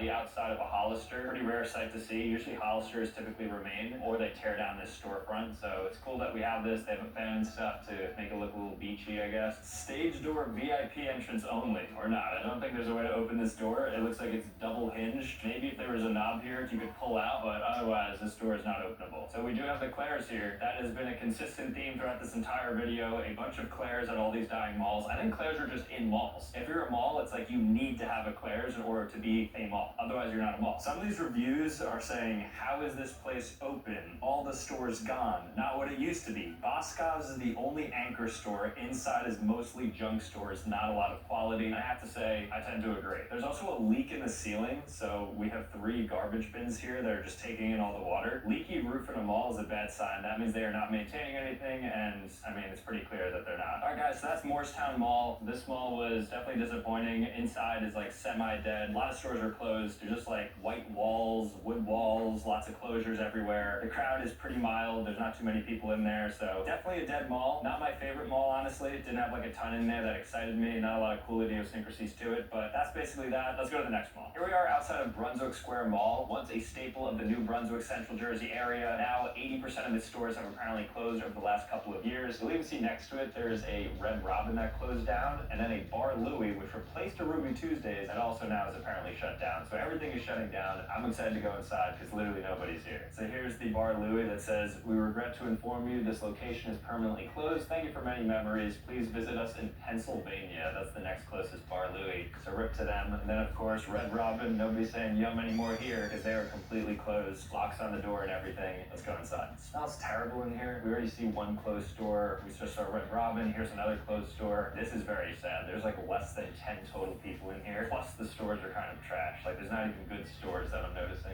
Vintage Vault, Bath and Body Works. That is a throwback. You know what's bad? Because even some of the kiosks are completely empty. It's so surprising how some of these stores are still here with nobody in it. Like Mexi Discount Outlet. Why is it that every mall has these massage chairs in them? Is it just for like guys who stay outside while their wives shop and it's just a way for them to relax and like pay $5 to get a little bit of a vibration on their back? I don't know. Definitely a ghost town here though. Everything's boarded up and they're using the paper, which makes it even visually seem more abandoned-esque. This place is really dense. There's a Macy's down there which is holding this entire mall together, but there's another wing of it that we'll check out. At its height, this looks to be what the directory looked like, so probably like 30 to 40 stores. Now just from like the eyeball test, I'd say there's maybe 12 to 15. So I mean 80%, that's the number, and it definitely feels that way. Okay, this is interesting now. There's a place called Results Performance, and it's having its grand opening, but I don't see anybody there. So I think their grand opening was maybe for 2 total weeks they were open, and now they're closed permanently. The sign says axe thrown this way. Keep calm and throw an axe. Looks like it was made pretty recently, so I think axe opening is still here. Oh.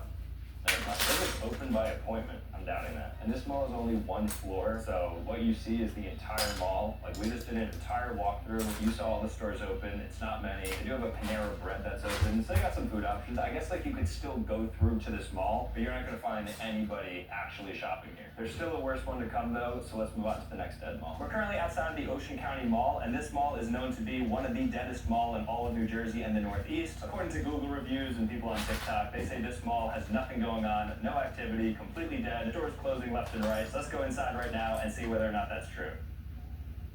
Alright, so we're inside of the Ocean County Mall. Here's the food court. I mean, from an initial glance, the food court's popping. You got about 10 people eating at seemingly 5 random restaurants. Alright, so I do see a closed store right there. So far, not looking too good. Also on here as well, we have a Dippin' Dots that's closed up. But then it's weird, because coming soon arcade. But then again, you see a closed store there. Alright, so it's a little bit hit or miss. So there's some stuff that's closed. There's definitely a lot of activity, though. I'm hearing a lot of noise. There's people here. There's a lot of toys and stuff. Playland literally right here. Let's get to the heart of the mall now, because this is how we'll be able to tell whether or not the mall is dead. So the reviews on Google said this place was empty, not a lot of stores, nice and clean mall, but stores are no longer open. Honestly though, I can't really say that. I'm seeing a lot of big stores here. There's a Journeys, a Victoria's Secret, a Build-A-Bear, and just generally a good amount of people. I don't know why this was on the list. Alright, now this is confusing because there's a Claire's, and the Claire's looks barren. It looks like there's nothing in there, which is a sign that the mall is of course dying. But then it's next to a really nice Starbucks front. So which one is it? Is this mall alive? Is it dead? This is a very confusing one, because you see some stuff that will like point to it being dead, and then a lot of other signs that it's alive. Okay, so there's another closed store. Not that much. Here's another one, VR World up here. Oh, but it's actually coming soon. See, I'm so confused.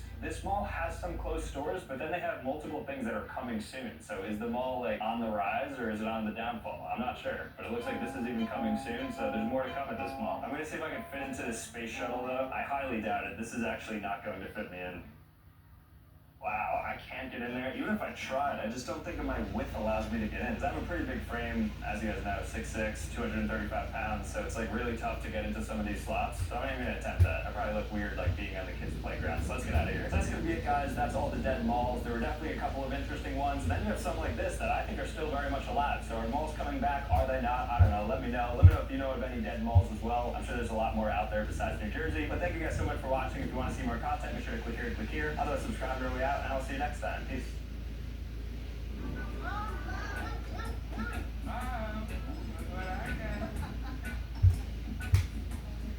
The Black Friday sale is now on.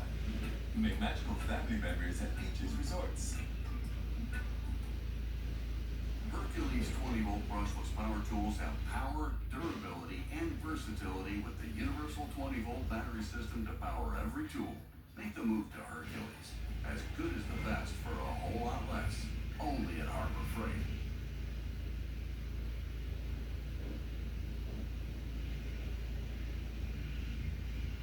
Can a 29-year-old go trick-or-treating? Can I throw myself a birthday party at Chuck E. Cheese? Or can I even get a kid's haircut? Well, today we're going to find out, because I, as a 29-year-old man with a beard, will be testing these age limits to see how much I can get away with. It's going to be a lot of fun. We have a lot to get to, though, so grab your popcorn and let's do this. Alright, so the very first age limit that we're going to be testing is, can a fully grown adult, I am 29 years old, with a beard that I actually grew out for this, pure on method acting, go trick-or-treating? Now, there's not officially an age limit to trick-or-treating, but the general consensus is that it stops in high school. I'm, of course, double of what the age of a high schooler would be. So can I go around and collect as much candy as possible looking like this? So I have my Bluey outfit. They didn't have a large, so I had to get an XL from Spirit Halloween. This is what I look like. I know Bluey is very popular with the kids, so I think this will be a good shout for me to walk around and hopefully collect some candy. Let's do this. So we were at a trunk and treat, which is different than trick or treat, because I'm not going house to house. I'm going from car to car. People open up their trunks and then they serve a bunch of candy. So I have my bag right here. Shout out to Walmart, and I'm gonna go ahead and try to collect the candy. Let's start. Trick or treat. Love the setup, man. Looks great. This is really well done. Mr. Trolley.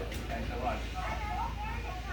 Thank you. Stitch, right? Yeah. I haven't watched the movie, but I like the costume. Thank you. Appreciate it. All right, trick or treat. Let's go ahead and take a Sour Patch here. This is great. 2 for 2 so far. Trick or treat. I'm gonna take a green Twix. Never seen these before. I just found them yesterday. Very cool. Oh, I love that you have that. All right, thank you. Trick or treat. Love your setup. You guys, I think, have the best one. Don't tell me one, but this is the best. A little update. Let's go to these cars now. Trick or treat. I love the theme of this. Oh, thank you. We got Wow. over there. Yeah, right. All right. Let me steal an M&M there. Thank you.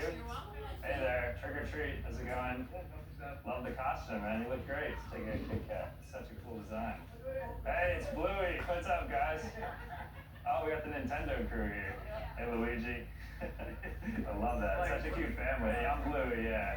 I'm Bluey this year. Oh, you even got like the Goombas and the Bonbons. All right, so far successful. I think I'm like 9 for 9. So we're gonna hit this other area over here. Ahoy Hey, there! what's up? Bluey! I love this setup. Trick or treat. Would you care for some gold? Oh, really? Aye. Wow, real gold. So we've got top of the line spy glasses here. And do I pay for it, or is this... Of course you pay for it. It ain't free. What's the cost? 1 gold doubloon, they're matey. I think that's worth it. Aye. It's a worthy trade. Thank you very much. Thank you so And much. if you're so inclined, you also have eye patches. Oh, I will definitely take... Oh, how much is that? That's 1 gold doubloon. You should have one of them too. I do? I have another one?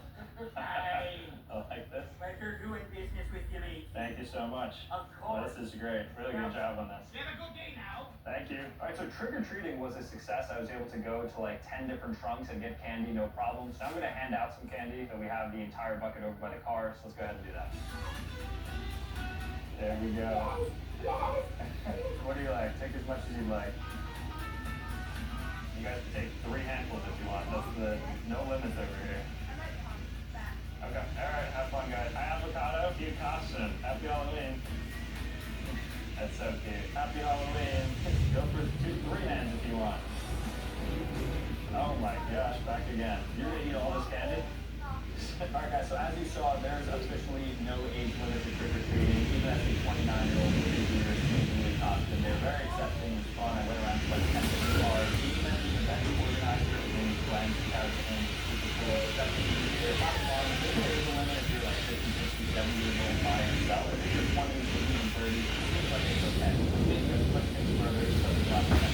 Alright guys, the next age limit we're going to test is can I go into one of those indoor playgrounds at a fast food restaurant? So behind me is a Burger King, and they're one of the last remaining fast food restaurants in the entire state that have one of these indoor playgrounds. Typically, they note on their website that it's for people who are 12 years old and younger. I am, of course, almost triple of that at this point, so I'm going to go inside. Hopefully there's no kids on there. This is get creepy real quick, but I'm going to see if I can go in and just go on the indoor playground. My goal is just go through the entire thing. Hopefully I don't like contract any sort of like child-borne disease. So let's see what happens. Alright, so let's see what kids are doing here. So it looks like they play tic-tac-toe with this. Very interesting access I have. Alright, now I am not positive I'm gonna fit through here, but I guess I'm gonna try my best. It says the shoes go in here. Okay, so I am gonna attempt to go through this thing. I think more so than like probably getting kicked out for going through, I think I might get stuck in there. That's my biggest fear, honestly. Especially going down this slot. But I'm going to attempt to go through this thing, and I'll take you with me. I'll bring a POV as well, and I'll see if it's possible. Alright, I'm officially inside. This thing is so disgusting, I'm sure. It's so tight. If you have claustrophobia and you're over the age of like, I don't know,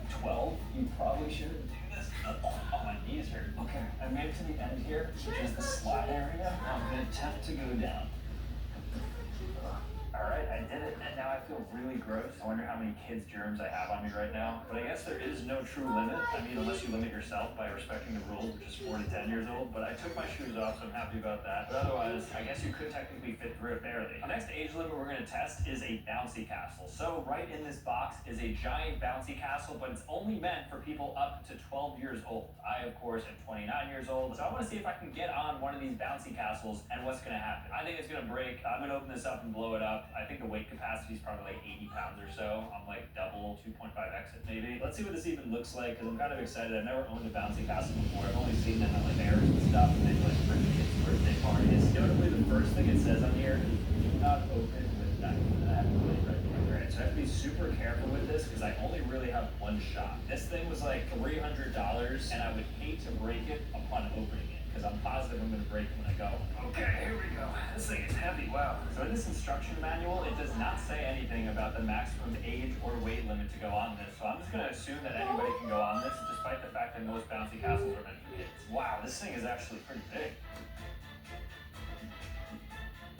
I was about to get on this thing, and then I realized it does have a warning right here. It says the maximum total weight is 200, but the maximum individual weight is 100 pounds. And I weigh about 180 pounds, which means that I am almost 2x of the recommended individual pounds. And in addition to that, it says maximum of 5 feet in height. And of course, we know that not to be true. And then finally, warning, maximum age 10 years. Not suitable for adults. So we're gonna see if that age limit is true or not. I'm about to get in this thing. I'm honestly a little bit nervous. I feel like it's gonna explode the moment I step on it. Alright, I'm about to enter this thing, probably through this hole. I think that's the only way to get in. It's already kind of tight before I even get in, so let's see what happens here.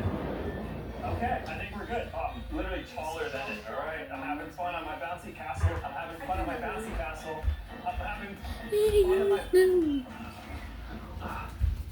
What happened? One moment I was having the most joyous jumps of my life, and then it feels like instantly this thing just broke. I thought it was going to be much more graceful than that. This entire thing just collapsed within less than 10 jumps. It looks like the age limit was met here because this product right here is not meant for anybody over the age of 10, and certainly not for anybody over 100 pounds. Next age limit we're going to test is, can I have my birthday party at a Chuck E. Cheese? Chuck E. Cheese, of course, is an entertainment arcade that is typically meant for kids, but technically they do allow anybody in there just to have fun at the arcade. But can you have a birthday party? Because most of the time when you see the people having pizza parties at the Chuck E. Cheese's, it's kids that are like 8, 9, 10, very young. Usually teenagers wouldn't even step in here. I now, as a 29-year-old with a full beard, am looking to throw myself a little party. Now, I did actually reach out to them beforehand, and I said, can I have a birthday party? And I said that I have 5 kids with me, because that's the minimum. Of course, it's just me and Michael, so it's just 2 grown men going in, making it especially weird. Hopefully they'll take me in, though. I just want to have a good time. It's entertainment for all ages, right? Hi, Harriet. We have a birthday at 2. If you guys head straight on left, it should be set up for you guys right back there. The birthday goes to be right. Okay, thank you. So it looks like our birthday party is being set up back there. I think we have the entire place to ourselves. Literally nobody is in here, right? This is like the nicest Chuck E. Cheese I've been in. The last 2 times I've been at a Chuck E. Cheese, there was like stuff everywhere, kids like going around yelling. It's like a bop. I got like music playing. Oh, I think this is it. All right, so there we have it. Sam, 29. My birthday party is officially began. I'm gonna go up right now with the party host and I'm gonna get my card. But it looks like I'm able to have it here. And pretty in their face, they're like, yeah, who's it for? I said me. And they're like, all right, so let's see what this experience looks like having a birthday party at Chuck E. Cheese as a 29-year-old. I have my Chuck E. Cheese ears on. My birthday party has officially begun. I have an unlimited play card pass, which means I can just go around and play unlimited games for the next 2 hours. So this birthday party is about to begin. I'm going to see how much value you can extract out of this. I think it's pretty crazy that I'm in here as a 29-year-old man, possibly the only person in here, and I get the entire place to myself. All right, I think the first thing I'm going to do to abuse the fact that I'm an adult is play this NBA Hoop Troop game where I could quite literally reach and dunk the ball if I kind of wanted to. So let's do this. I'm probably going to get a high score. The high score is 50. I'd be pretty upset if I didn't beat this. Okay, here we go. I'm going to position myself right here. Is there only one ball? There's only one. Alright, so I guess we're not playing that. Alright, well, that's a terrible game. I don't know what this is. Chuck E. Cheese's rainbow ball, but it looks like I have to get inside of here, which I don't even know if I can fit, but I'm gonna go in there, and I think I have to, like, put these balls in there or something. We're gonna find out. Oh my... What? What is it at? What's it at? What is it at? I think I'm gonna get a high score, hopefully. That was the scariest thing in my life. So I got 48. That has to be a high score. Whew. Legitimately out of breath. I did enjoy that game. That was very scary at first. They just dropped on your head. Concussion protocol. How about this one? This is pretty close. Looks easy enough. Hopefully I have more than one this time. Okay. Aren't the top ones supposed to go up too? I think it's broke. That game was also terrible. Yeah, it's just the 2 of us. Oh, did you want to still do the turkey show? Yeah, is that where we get the mascot coming out? Oh yeah, that'd be great. All right, we just met our birthday host, and we're going to be putting things together, and I think, don't quote me on this, we are meeting Chuck himself. So they have a Plinko machine right here. I'm going to play 1 round, and if I get on B, and somebody who subscribed, I'm going to give you a $100 gift card to Chuck E. Cheese, so you yourself can throw yourself a little party. Let's see. Here we go, here we go, here we go. Alright, one more try, one more try. Alright, B. You guys want B. You guys want B. Alright, one more time. This is it. This is it. Sorry, I tried my hardest. Alright, it's time to head over because I think our pizza's almost ready. So we're going to get our food. Hopefully we see Chuck soon, and we'll see what else. You just put it right in front. Awesome. Thank you so much. So I got 2 pizzas. There's 1 medium, 1 large. I guess because they expected us to have 5 kids and 2 adults. Since we're just 2 adults, we get 2 pizzas, which we obviously aren't going to be eating this entire thing. So I think a lot of things go. But nonetheless, I'm going to have a slice right now at my birthday party. I believe the last time I tried this, I ended up liking it a little bit. Let's see if it's good and tastes any better on my birthday. Always surprised that I would not feel like cafeteria pizza in a good way.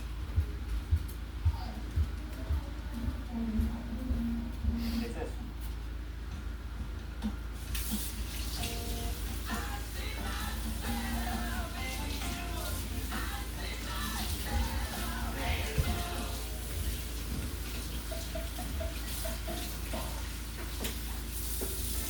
is 200 Women as well. These are all like cooking. I have a really good feeling about this.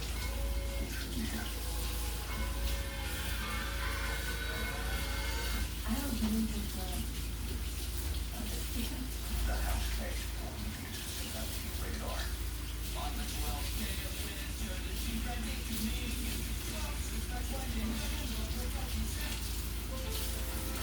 Gifts, decorations. How will we avoid the holidays? Go to Lowe's. It takes 5 minutes until the Chuck E. Cheese birthday star extravaganza. I'm here. He's coming. I can't take a picture with him. All my friends to celebrate. Cheese. Yeah, cheese. Yeah, cheese. Yeah, cheese. I think this is time. Hey, Chuck. Just got talking now. Now, okay.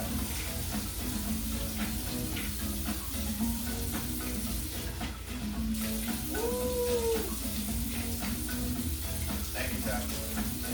Appreciate it. That was amazing. All right, so we just partied with Chuck. We just got the pizza. We're gonna have some Dippin' Dots as the dessert. We're gonna head out and go and test the next age limit. But this was a lot of fun, and it looks like there is no limit at Chuck E. Cheese. The next age limit I want to test is, can I get a haircut at a children's haircut place? You'll see all the time, like these kids cuts places that only allow haircuts for kids under the age of 12. What if you are a 29-year-old that walks in that just wants a trim? I figured I'd do a little bit of pre-work on this. I want to at least reach out to them just to ensure that I'm not going there just to get denied. The only problem is none of these children's haircut places ever have websites, because I think most of them are like buried in malls and just don't have great branding. And obviously websites are super important for brand building. Like, how else am I supposed to get the information on your place? And it's crazy because you can just use Odoo's website builder, which in just a few clicks allows them, or any person or company for that matter, to create a website for absolutely free. And Odoo even offers a free custom domain name for a year and unlimited hosting and support. And I know this because I actually previously built a website using Odoo and it's still generating leads to this day. And what I love about Odoo is you can customize the entire layout, ranging from the text to the colors to the images, and you can even animate the elements with dynamic effects. And beyond the website builder, Odoo is an all-in-one business operations software that offers a full suite of integrated applications for SMEs or really just anybody looking to build a brand. It's really simple to use, absolutely no technical skills are required, and again, it is absolutely free. Your business deserves the website for free, so go ahead and click the link in the description. Here you can access a free 15-day trial for all the products and suites that Odoo has to offer, and no credit card required. So go ahead and scan this QR code right here, or click the link in the description to get started. But with that being said, let's get back to it. Hi, how are you? I had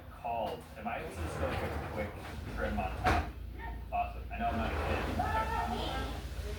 Very cool spot. And here we are, sat down. We're going to get our cut. How many cutting us today? If you have the lunch receipt, I could probably fit on that. How many shape I got?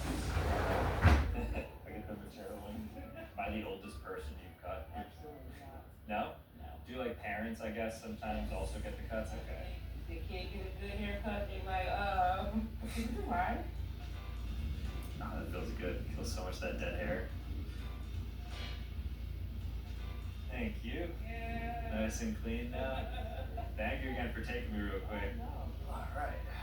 All cleaned up now. Thank you again, Dominique. Thanks so much. Here's some goodies on the way out. What do we got here? Oh, this is my Halloween costume. No, that's Paw Patrol. Where's Bluey? You got anything blue? Oh, there's Bluey. Oh, is he the best seller here? Yeah, I was Bluey for Halloween. Yeah, Bluey's like hotcakes. Definitely take a lot. I haven't seen these in so long. The Dum Dum. It's a mystery Dum Dum flavor. I hope it's like raspberry. Oh, it's the worst one. Like butterscotch. What are the Can I get one more? Oh, there is one more blue raspberry. That one is hot. Yeah, I didn't know. Blue and blue raspberry. Anything blue is great. Alright, so we just finished up at Snippets. That was a lot of fun. I feel like if you're a kid and you're getting a haircut, it's so OP. You have like Bluey on the TV, you got like all these stuffed animals around you, and you have like a really nice barber and hairstylist. Shout out to Dominique. Snippets, yeah. I mean, so you're able to actually get a haircut as an adult if you go to the right place. I'm sure any other spot would have denied me, but for whatever reason, she accepted me, and she was great. She let us film. She was very open with it. Maybe a bit different if there was like a kid in there, because I was like, I don't really film. But overall, really pleasant experience. I had fun there. Moving on to our next limit. The next age limit we're going to test is, as an adult, can you get a booster seat and a set of crayons at a table? Usually when you walk in and you don't have children with you, they just leave you to your table. But I'm going to ask if I can actually get what the kids sit on, those little booster seats, and then hopefully this IHOP has some sort of crayons. And if I can get that, then we're going to be in a good place. I don't even know if IHOP has it because I've never visited IHOP as a kid. Are we able to take one of these coloring things? Oh, okay. Thank you. Do you have any of those booster seats as well? Okay. Thank you. All right. Well, that was seamless. So we got ourselves the crayons, which is buried within here. Here we go, green. And then we'll see what's on this sheet. I haven't had this in so long. She didn't even question it. She's just like, yes, yes. And I think we're getting the booster seat right now as well. Wow. Look at this. Oh, yeah, that's perfect. Thank you so much. And then we have the booster seat right here. So we were able to get it. I thought it was going to be so much more difficult than that. So I'm going to go ahead and sit on this just to see what it's like, how much taller I get from using it. This is what it looks like when an adult uses one of those. This should be mandatory for every single adult to get this because this just like passes the time so much as you're waiting for your food. Draw a pet. Hey, they're even encouraging creativity. That's not bad. This is like the max. I didn't realize how big I was. This must be for toddlers under the age of like 10. I thought like a 13-year-old could get on this comfortably. No shot. So this is the joke that is leading the children's menu. It's called Perry's Joke Zone. Get the table laughing with these jokes. You ready for it? What is a bunny's favorite restaurant? IHOP. What do you get when you cross a pancake and matzo sticks? I don't know. The technology isn't there yet. Then it instructs me, now say thank you, take a bow, and tell the table not to forget to tip their servers. I wish I was joking. Harry might be the worst stand-up comedian of all time. Okay guys, so as you saw, it looks like you are able to ultimately get yourself some crayons and a booster seat at a restaurant if you just ask for it. They didn't question me about my age, despite being a fully grown man. I'm leaving with a crayon, and honestly my butt hurts a little bit from sitting in that seat. So let's move on to the next limit and see how much further we can push things. We're currently outside of Build-A-Bear Workshop because the next limit I'm going to be testing is if I, as a grown adult, can go into the store and purchase and make my own Build-A-Bear right now. Now, I've been in this Build-A-Bear before. It's quite nice in there. I've never actually made a Build-A-Bear in store, even as a kid. So this is going to be a really nice first-time experience for me. Looks like there's a lot of kids inside of there. Hopefully they don't shoo me away because I'm a bit older and show some ageism because I really want to get a nice fresh bear right now. All right, let's go in there. So I have to figure out what I want the skin to be for my Build-A-Bear. This is cute. Today is your day. This pink one. So I think this is going to be the skin. So I don't think I do this. I think somebody has to help me with this process, but this is where we basically put life into the bear. Right now it's just a skin. This will go inside. They put a heart as well to animate it, give it some life, and then it apparently like comes to life, talks to you, and all that stuff. I'm ready, yep. Thank you. Oh, do I get to step on it? Yeah, give it some life. Thank you. Get a big old hug. Make sure that my squishy and lovable huggable. Do you like how it feels? If you want Yeah, no, that's perfect actually. Awesome. You want to grab a plush heart for me? Oh, yes. Right before you put the heart, and we're going to wake it up. Unsheep the heart around with all of your energy. Rub the heart in your hands, sexy smart. Okay. Relay your muscles just like strong. When you're done with the wish, you're going to give it a kiss and put the heart right in here. Okay. There we go. And I'm going to switch it up for you. Here you go. This sounds like you, Miss Pa. All right, great. Thank you so much. Appreciate it. That was the most fun I've ever had. So we just created life right here. I didn't name her in yet. I don't know what gender I want to assign. But let's go ahead and do that process real quick. Scan your furry friend's tag. Sure thing. I'm going to name him something near and dear to my heart. Subscribe. There we have it. So this is the official stats of subscribe. And voila. Yep, looks good. Thank you. Bye. As you can see, it looks like there is no age limit to making your own Build-A-Bear and having some fun with a Build-A-Bear at the Build-A-Bear Workshop. So I have mine subscribed right here. Let's move on. I've always been curious if an adult is able to not only get bumpers, but also that little ramp that little kids use to bowl the ball down into the lane. And so that's why we're at Rockaway Lanes right now, because we will be attempting to order this slide where you push the ball down, because I don't think they'll give it to somebody who's old. They might think like, oh, this guy's a weirdo, or oh, this guy should probably be learning how to actually bowl. But hopefully they're nice enough and they give it to us. I don't know if there's like a harsh age cutoff, but nonetheless, let's see if we can get it. My goal is to get a strike or a spare using it. I don't even know how these things work. I think you just put the ball on and roll it down, but let's make sure they have it in the first place, and then they do, hopefully they give it to us. Hi, how are you? Question, do you guys have the, like those ramps for the kids? Oh, you have those? Okay, cool. All right, guys, I'm officially laced up. I have my bowling shoes on, as you can see. We were able to get that ramp that the kids use. So all you do is you take the ball, put it on the ramp, and then it just rolls it for you. So in theory, it keeps it completely straight. So we are definitely the most kid-friendly lane there is. There's actually a kid bowling down there that's like getting strikes and spares, and he's not using anything, no bumpers, obviously not the ramp. This is just our station. I'm really surprised that she's just like, yeah, like, do your thing, take it. I guess there isn't like a true age limit to it, but I think it's gonna be funny, like grown men just rolling, presumably a kid's ball, because we have to pick out our ball right now, just down the ramp. Let's get our ball first. All right, now to keep it true to being a kid, I want to get the lightest ball. Oh, this is really light, extra small. Let's bowl now. Now, I've never used this before, but it's just a ramp, so you just put the ball on here and then roll it down. So I think you just walk it up, and I think you just push it down. I don't know how it gets enough velocity, though, to go. So this is just like a push. This is what a kid would do at a bowling alley. This might be the most cracked method. Oh my gosh. Alright, we're in spare territory. I will not leave until I get a strike or a spare using this method. But I'm learning, so even with the kids ramp, you have to give it a little bit of push, otherwise it has no momentum. I think you need the bumpers. I might need the bumpers too. Roll number 3, frame 2. I lined it up perfectly. Okay, here we go. Come on, stay left, stay left, stay left, stay left. Stay left, stay left, stay left. Oh, nice, nice, nice. Is that 7? New high right there, that's 7, which means we got 3 pins left, and then we're golden with the spare. It seems to be going a little bit right, so I'm just gonna adjust this ever so slightly, and I'm gonna give it a roll. That's it, that's it, that's it, that's it. No! Why does last second it just veered? I think it's harder to bowl as a kid than it is an adult. Okay, I have an idea. I'm going to move it over to account for that now. So now I'm learning. This is the human condition, right? Go left, go left. There it is, there it is. That had more velocity. I like how we're bowling next to like professionals. These guys are like curving the balls, getting spares on everyone. Hey, but we each have our own timelines. And my timeline's today. That's it, that's it, that's it. Lock it in, got the spare with the kids ramp, which means I will officially just do one throw without it, just to show that I'm not completely relying on it. That hit the gutter, came out. It's just as well. You're consistent. All right, guys, well, that was exhausting, but I ended up getting a spare, as you saw, using this ramp right here. Didn't feel super judged being at the bowling alley, despite trying to be like a kid, which is nice. And shout out to the kid. I saw him bowl like 8 strikes while he was here. But overall, it seems like you can still get a ramp, even if you are in your late 20s with a beard at a bowling alley. So it's not just for kids, and you can even get bumpers too. But I feel like this was more absurd than getting a bumper. But nonetheless, let's move on to the next age limit, because there's something even crazier that we're about to try to break. All right, guys, so we're at Sesame Street World in the American Dream Mall. You'll see it says Learn and Play. You go inside here, you can meet all the different monsters, Elmo, Cookie Monster, Big Bird. I'm really excited about this. It's definitely going to be a bit weird with me going inside, but you can purchase a ticket and just walk around this entire thing. I obviously will be the oldest person in here, but something about like the inner child in me is very excited about this one. All right, guys, we just got our tickets. Have a sunny day, and we're about to go inside Sesame Street, Learn and Play, and Learn and Play. Whoa. All right, so we're inside Sesame World. Sesame Street, Learn and Play. I think it's like modeled after Sesame Street, right? Let's meet some of our favorite friends. I'm definitely, outside of the parents, the oldest person in here. Oscar the Grouch. That'd be a good place to have a jump scare.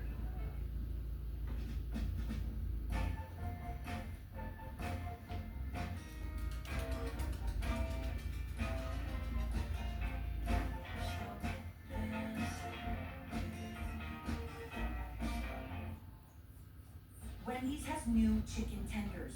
Crispy, juicy, tendery, tendies. Ooh, that's fun to say. Tendies, tendies, tendies. And they're so good, maybe we should change our... For tendies you're gonna know by name, gotta be Wendy's. There's the did I just leak look? Or there's up to 100% leak-free protection from Tampax. Everyone's gearing up for the holidays. In a Chevy of their choice. And it all comes together in a Chevrolet. Chevrolet. Together, let's drive. Get up to 70% off store-wide at Michael's Black Friday sale. Score epic deals on trees, decor, floral, and greenery. Plus, save big on creative things like yarn, frames, art supplies, jewelry, and more. Shop now, in-store, or at michaels.com.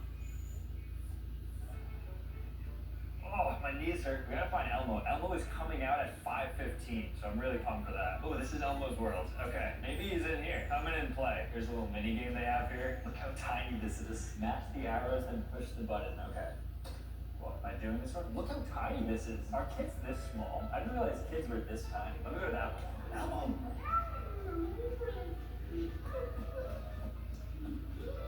I can't wait to meet him though. He's coming soon. Oh, this is what you do. Okay. Am I really getting fooled by a kid's game? Oh, they show up there. Whoa. I'm gonna make a frog appear on that screen. 1, 2, 3. That's cool. Oh, I see why kids love this place. Okay, watch this. Okay, 1, 2, 3. That is so cursed. I was trying to write subscribe to Sambucha, and that's what it ended up looking like. Let's see some other rooms. Okay, so this is the craft fair area, so I think you can do some arts and crafts in here. If you want to sit around these tables, I highly doubt I could actually fit in this chair. This is what the size of the chair is. Let me just leave a good message for the youth here.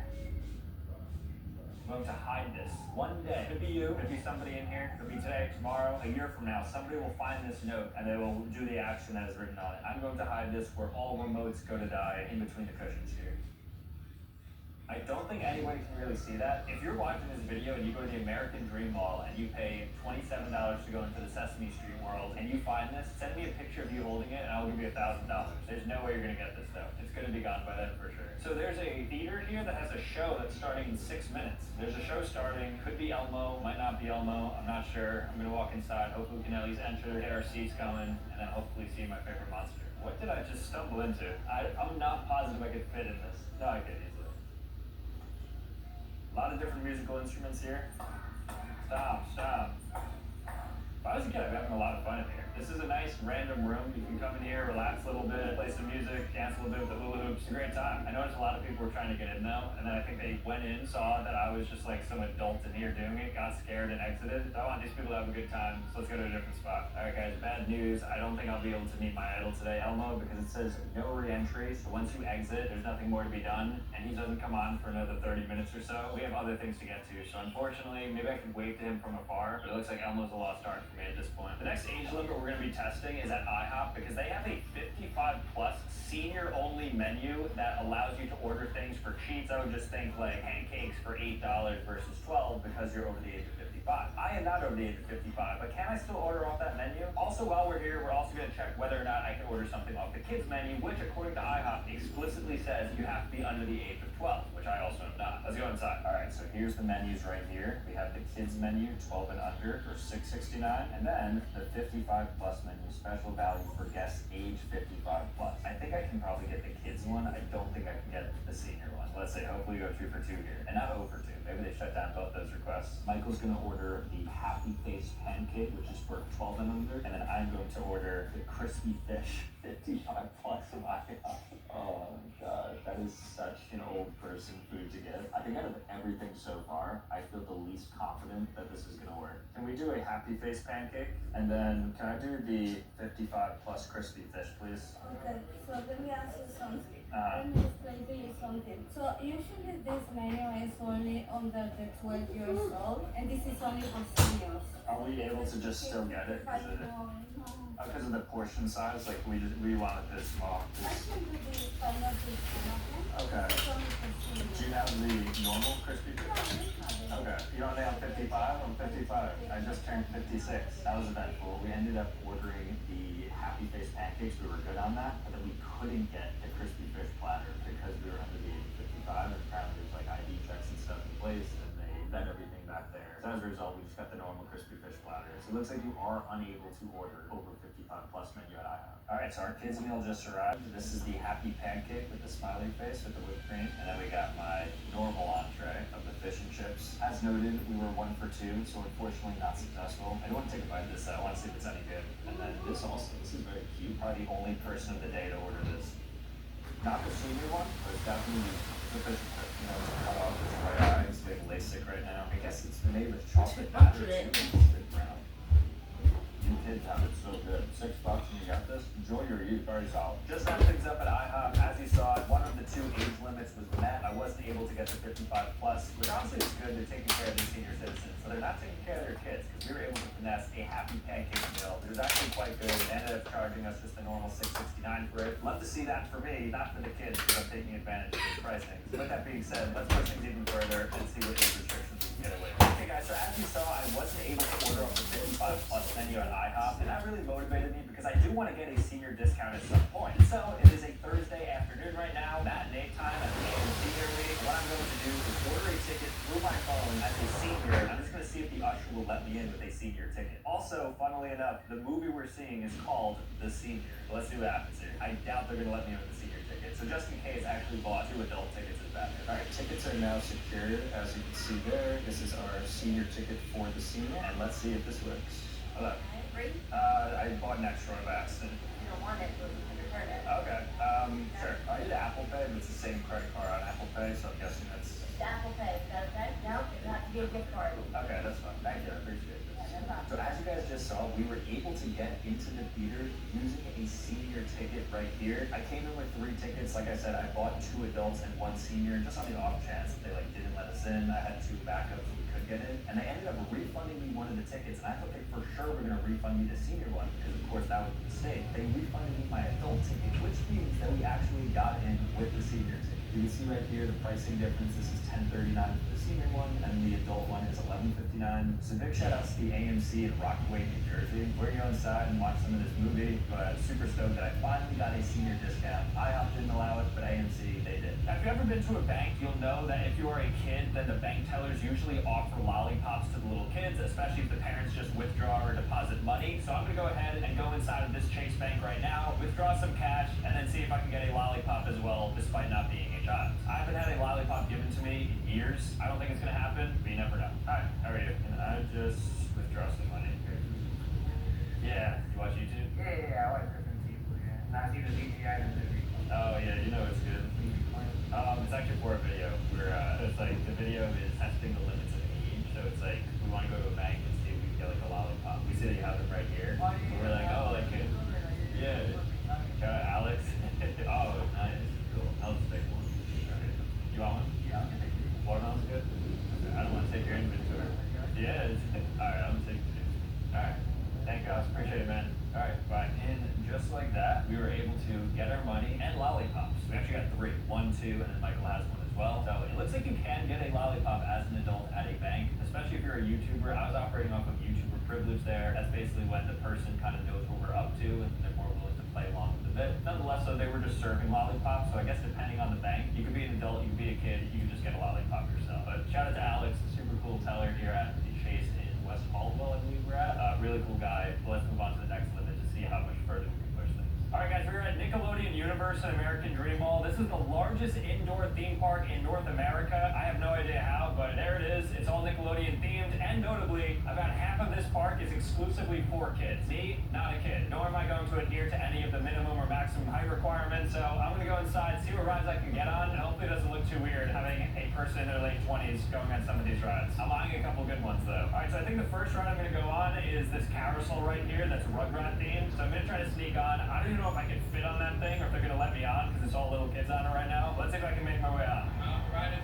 Oh, it's not working? Yeah. All of a sudden the ride's not working. They see one middle-aged man come through, now the ride is not working. Interesting. So we're gonna have to hit another ride. I was effectively denied getting on though. Alright, so I found the ride that I'm going to debut on, and it's Shimmer and Shine Jumping Genies. And this thing is actually kind of crazy how it's moving. I mean, look at that. That thing is moving abruptly up and down. I don't know if there's any sort of maximum size limit, but nonetheless, I'm going to try to get on right now. So they have a height requirement, and if this is like the max, I'm right there. So I really shouldn't be getting on this ride. I'm gonna see if they'll let me on. Thank you. Oh, I barely fit in this. Alright, I am buckled in now, and I am going to wait for this thing to begin, and hopefully it's not too scary. There's one other patron on this ride. I'm glad there's some space between us so it doesn't look too weird. I'm kind of peeking out of this thing too. I can't like comfortably fit. Oh, here we go. Oh, this is crazy already. Oh. This is the scariest ride I've ever been on.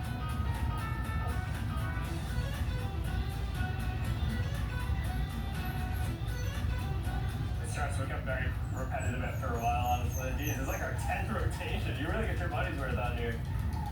Woo. That was like adult level ride for sure. Felt a little bit strange, but that had some good ups and downs. That was definitely a good start to things. I think there's an even more kiddie ride we can get on though. Alright, we're gonna try to get on this cupcake tilt-a-whirl, which almost certainly as a solo rider is a bit weird to get on. Can I get on this one? Now, previously, I actually went on a tilt-a-whirl in the Dead Theme Parks video, but this one, since it's smaller, I feel like I'm able to manipulate it more and get even extra spin on this one. So my goal is to like set a record here for the most RPMs, the most rotations per minute. All right, here we go. Oh, we're spinning. Oh, wow. Oh, we are spinning. This already has maybe more spin than the Six Flags one. Get whiplash from this.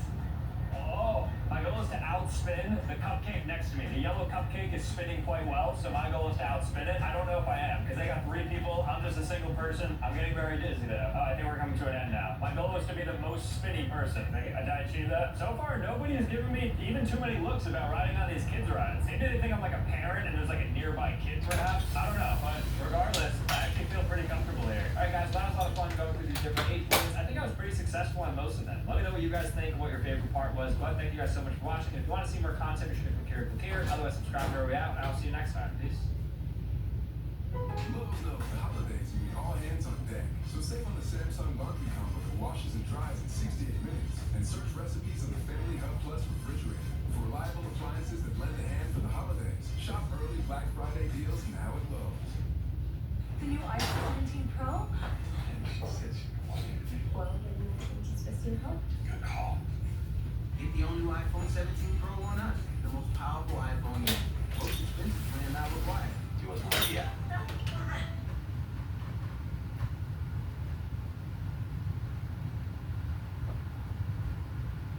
When was the last time you were at a themed restaurant? Whether it's the Rainforest Cafe, Margaritaville, or even the Hard Rock Cafe? Well, the data shows that it's probably been a while because themed restaurants are dying across the globe. Now, this is for a whole multitude of reasons that we are going to be getting into today because we will be visiting every single themed restaurant I can find to figure out what the heck is going on. It's my first time going to a lot of these, so this is going to be a lot of fun. So without further ado, grab your popcorn and let's do this. The first themed restaurant we're going to be visiting is none other than Rainforest Cafe, which, to be honest, I've never been here before. I'm very excited. At their peak, they had 59 restaurants. Now they just operate 16. If you've never heard of Rainforest Cafe, the origins are quite interesting. Its founder in 1994 wanted to create a place where basically they had a bunch of animatronics and then also some forestry, jungly theme that they can then serve food out of, and thus then was created Rainforest Cafe. And because they're in a lot of expensive tourist areas, they had to shut down, especially post-COVID. But this is one remaining in Atlantic City, so we're gonna go inside right now and figure out why they're failing. It seems like a really pleasant time. There's birds chirping in my ears, they got music playing, vibes are high. Is the food good? Is the ambiance good? Is the service good? Let's find out. So we entered and we were met with like a fire alarm. I'm sure you could hear it through my mic, but it's so loud. Plus there's music playing. It's so unpleasant. Already I can see why they're plummeting. How do you not have this fixed instantly? Just kill the alarm. Anyways, this is what the bench looks like. We have our gorilla friend here. It's all jungle themed, so it is kind of fun. And then over here, we even have an entire toucan forest area with smoke coming out and such. And we even have a mini photo booth here that you can go inside of. All of their seats are different animal legs. It says, as part of your dining adventure, experience a true rainforest simulation with thunder and flashing lightning. I wonder if that's what this is.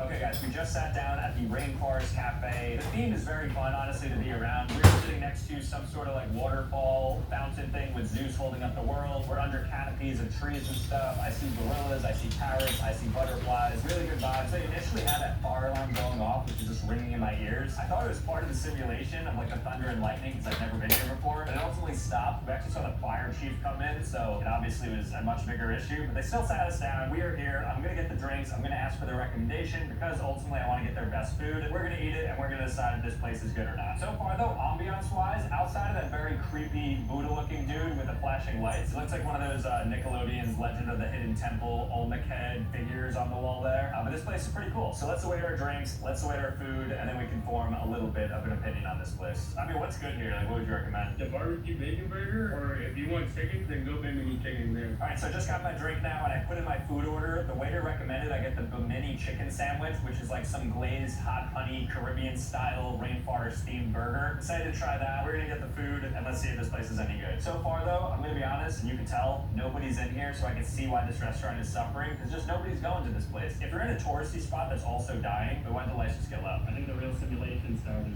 Whoa. Okay, the actual simulation of the thunder and lightning is right now. And you see the butterflies moving now.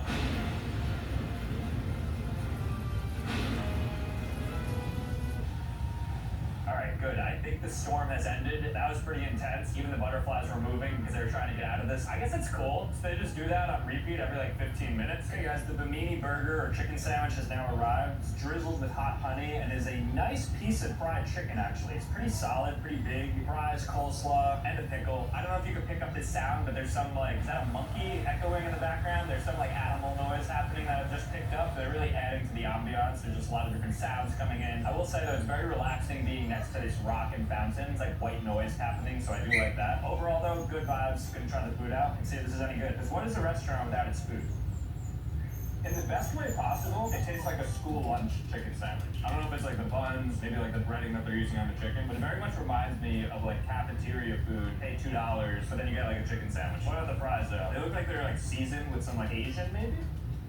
Good, not great. Glad I got it. Glad I tried it. Will not be getting it again, but I'm gonna try dessert still. To just finish up the bimini chicken sandwich, as mentioned, pretty solid overall. Not something I would like be sprinting back to, but it was good for what it was. But I'm most excited about the sparkling volcano. It's a rich chocolate brownie and chocolate cake stacked up high, and it looks to be dressed up pretty fun, almost like a tree. I think that's really gonna bring things home, and we can ultimately decide and give a rating on Rainforest Cafe. Before then, going to the gift shop. Guys, this is the sparkling volcano at Rainforest Cafe. If it was my birthday, this would be the biggest celebration. Look at this thing. I don't know how expensive it was because they don't show the price, but I have 4 individual scoops of, I think, different flavored ice cream, and then I have 3 to 4 layers of brownie and mousse topped with a fudge, sprinkles, and then this sizzler right here. I think it's meant to look like a volcano with a tree, and then I don't know what this white stuff is. But overall, really cool dessert right here. Excited to dive into this and give it a try. This just really increased Rainforest Cafe's value because now it's become a good place to have a birthday or something because I think it's a lot of fun. I'm just gonna go straight in here. Whoa, it's like a lava cake on steroids. I was hoping it'd be warm because I was expecting molten lava cake, but it's just a cold brownie. Still good. Let's try the ice cream. Good, and it has these like sugar rocks. It's almost like a prehistoric vibe it's giving. Let's try it all together. One big bite here. Very good. And it's served in like a stone plate as well. Just sticking with the natural themes that they got going. Good job, Rainforest Cafe. Alright, so we just finished up a Rainforest Cafe. Pretty solid meal overall, but now we're going through the gift shop. A restaurant with a gift shop is always a little bit charming just because you never know where you're gonna find it here. A lot of plushies. Basically everything's a plushie here. Why is there a Dora merch at a Rainforest Cafe? Is that what Dora looks like now? They've totally Pixar'd her. Kind of made her more like anime with the big eyes. A little PlayStation over here too. I feel like I'd break that chair. I'm not gonna try to sit on that. I do want to buy something here, so I'm gonna look for something cool, a little trinket, maybe a cute stuffed animal, something that I can ultimately walk away with so I can remember my experience at the Rainforest Cafe before they're all disappeared, because there are 16 left. That's it. I found her, guys. This is like the logo of Rainforest Cafe. Hands on the hips. Gecko? I'm gonna go for it. Good vibes, just finished up at Rainforest Cafe. I got Mr. Rainforest himself. Really good time in there. I'm gonna give Rainforest Cafe a solid 8 out of 10. Really good experience. The food's whatever, but overall, you just good vibes in there. I really like being in a nice rainforest, one of the forgotten ecosystems of the world. Let's move on to the next themed restaurant, see if they deserve to have their downfall as well. Moving on. If you can't tell by the beach chair already, this next themed restaurant we're gonna be looking into is Margaritaville. Margaritaville, of course, is owned by the late, great Jimmy Buffett, who made the famous song in the 70s called Margaritaville. From it, he spun it out and made restaurants, stores, even themed hotels. So we were at the restaurant in Atlantic City. It's one of the only remaining ones left on the East Coast. They had 32 locations at their peak. Now they have just 27. This one remains. They have a lot of popular dishes here. I believe their seafood's good, their nachos, their margaritas, of course. So we're gonna go inside, check out things like their gift shop, their food, just the ambiance in general, and see why they're found. It's hard to get out of this chair, even as a 6'7" guy. This must be like a 10-foot chair, just proportionally to me, of course. I've always hated these things. These are like the worst tourism things, because think about how many people's faces have been in this. Also, nobody's face is shaped like that. It's like Humpty Dumpty, quite literally an egghead. All right, let's get a table. Okay, so we just sat down at Margaritaville. Vibes are high, very tropical. We have a chill bar. We have a tiki bar behind us. There's a stage that I guess people come and sing on. Very nautical themes as well. Anchors, wooden chairs, everything's just like fitting the theme. So this is a lot different from Rainforest Cafe, despite the fact that they're capturing the same sort of foliage plus bird/animal nature of it. This one seems a lot more relaxed. Get a drink, get a cocktail, go to the casino afterwards, maybe get some fish, probably more fish focused, I'd say here. So taking a peek at this menu, I think the volcano nachos look pretty solid. I believe that's what they're known for, so I'm gonna go ahead and ask the waiter what his recommendation is, because I want to give Margaritaville a fair chance, of course, so I'm gonna see what their like token item is, and we'll be ordering that. I'm not gonna get a margarita, but if you do like to drink, then I guess a margarita is probably the main thing to get here, but it's way too early in the day, so I'm just gonna go ahead and get a food item, but maybe we could just show a picture of what the margaritas look like. This menu might be the most robust so far because you have your starters, salads, entrees, burgers, sandwiches, desserts, and there's like a good amount, a healthy amount of each of them, and it's like mainly fish-based, I'd say, and then like I said, they have a lot of frozen cocktails. Just got our drinks, and I just went ahead and put in volcano nachos for our food, which is their most popular item. It's like a massive tray of nachos, it's like $27, so hopefully this is very good. This is actually the second volcano item in this video. If you'll recall from the Rainforest Cafe segment, I got a volcano dessert with like the sparkler in it, so very volcano themed. I guess like volcanoes are kind of cool, so you want to just like make food items that look like it. We'll see if this looks anything like a volcano, and we're gonna see if it's better than the dessert volcano at Rainforest Cafe. But so far, a good start, really nice server, love the ambiance, iced tea is pretty solid, so let's see how the nachos are. One thing I'm noticing about Margaritaville is that the patrons here tend to be a lot older than any of the other themed restaurants. I would say the average age is probably 55 plus, so we're getting to senior territory. I don't know if that has to do with the fact that Jimmy Buffett was in like the 70s and 80s. Something about this place just calls the old people in, which I love. It's good vibes in here with the old people, not a lot of screaming or anything. You don't have like younger children running around, so it is like very relaxing. That might add to the ambiance actually, so I think I'm feeling a little bit more relaxed because I'm with some of the seniors. Okay guys, this is what the tray of nachos looks like at Margaritaville. Packed, probably like 3,000 calories worth of nachos, stacked pretty high. I think it's called the volcano because the guac and the sour cream erupt at the top, and then it just like leaves the debris of jalapenos and pico de gallo. This is what it looks like. I'm going to take a bite of this. I don't even know where to start though because it's such a massive mound of nachos. Let's try to get some of the ground beef and beans. I literally don't even know where to pull from. This is so big. Here we go. Here's a juicy bite. See if it's any good though. I would prefer a chicken nacho, but these are solid. Alright guys, got into these a little bit. To be honest with you, not my favorite. I think the chips are pretty stale, and I just think the ingredients on top, it's like Dollar General guac, and then I don't even see any meat on it. Beans also are kind of non-existent. Not my favorite. Also, I just don't like when nachos don't cover every single chip with toppings, so you just have like a massive cheese on top, and then underneath is basically nothing. Maybe that is like the volcano nature of it, how it's like up top is all the action, and on the bottom, so I don't know if they're just staying true to the ecological truths of volcano, but nonetheless, definitely not worth it. I think this is the worst food so far, so I'm gonna go ahead and give this a pretty low rating, honestly. Even with the ambiance, this kind of just ruined my stomach, so I'm gonna say this is like a 4 out of 10. Margaritaville, at least for the volcano nachos, probably not worth it. So just like most themed restaurants, they have a gift shop in here with all Margaritaville themed things, so I'm gonna take a look around and try to buy something to commemorate this experience. Just not anything else. Let's look around. It's a good thing to get a margarita. It's a parrot.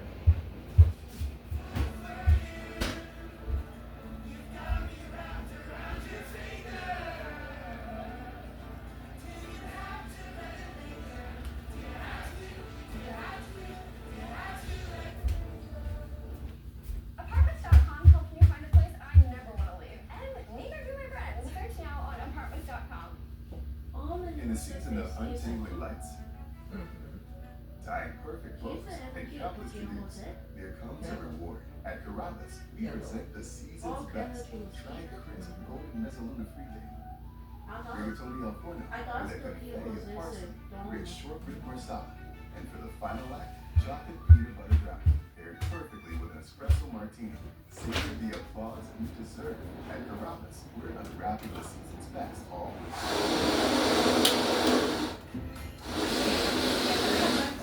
How will we afford the holidays? Go to Lowe's. They have great deals. And some gifts are under $50. The Milo AI assistant can help you find the perfect gifts and deals on them. Plus, if you're a Milo's Rewards member, you get more. And if I buy this battery, I get a free tool? That's right. That's how we help you get more holiday for less.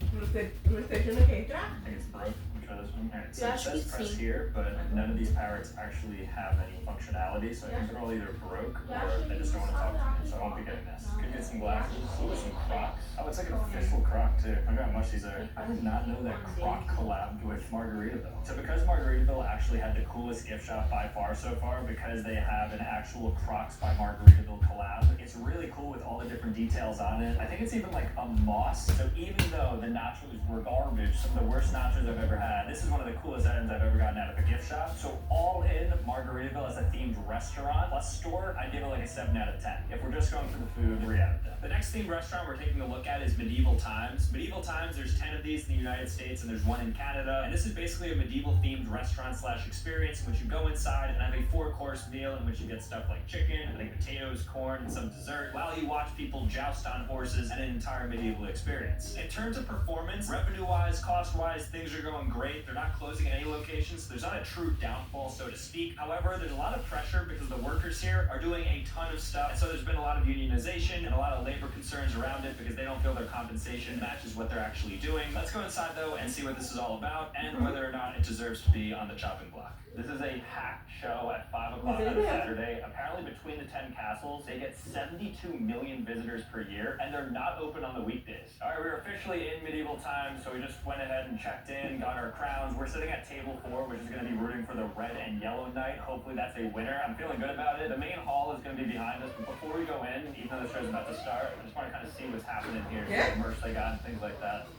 What's cool is a lot of people are dressed up. So the employees are dressed up in like a red robe. I think it's like medieval servants maybe. It's really fun here. It seems like people are having a good time with coming in and just indulging themselves into the experience fully. I think I'm going to go ahead and buy a sword. That seems very medieval to purchase. Thank you.